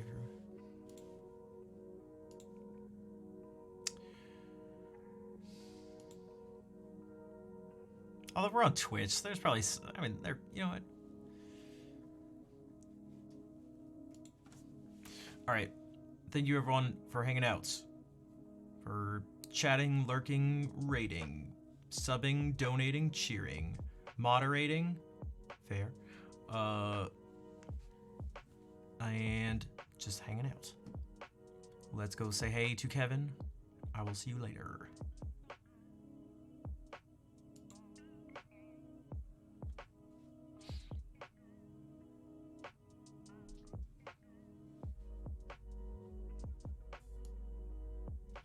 We're getting raided by Schnaff. Schnaff. I wasn't talking about you earlier today. I was talking about you earlier today. Nice to see you. I hope you're doing well. I hope you had a great stream. Yo, Furs. You are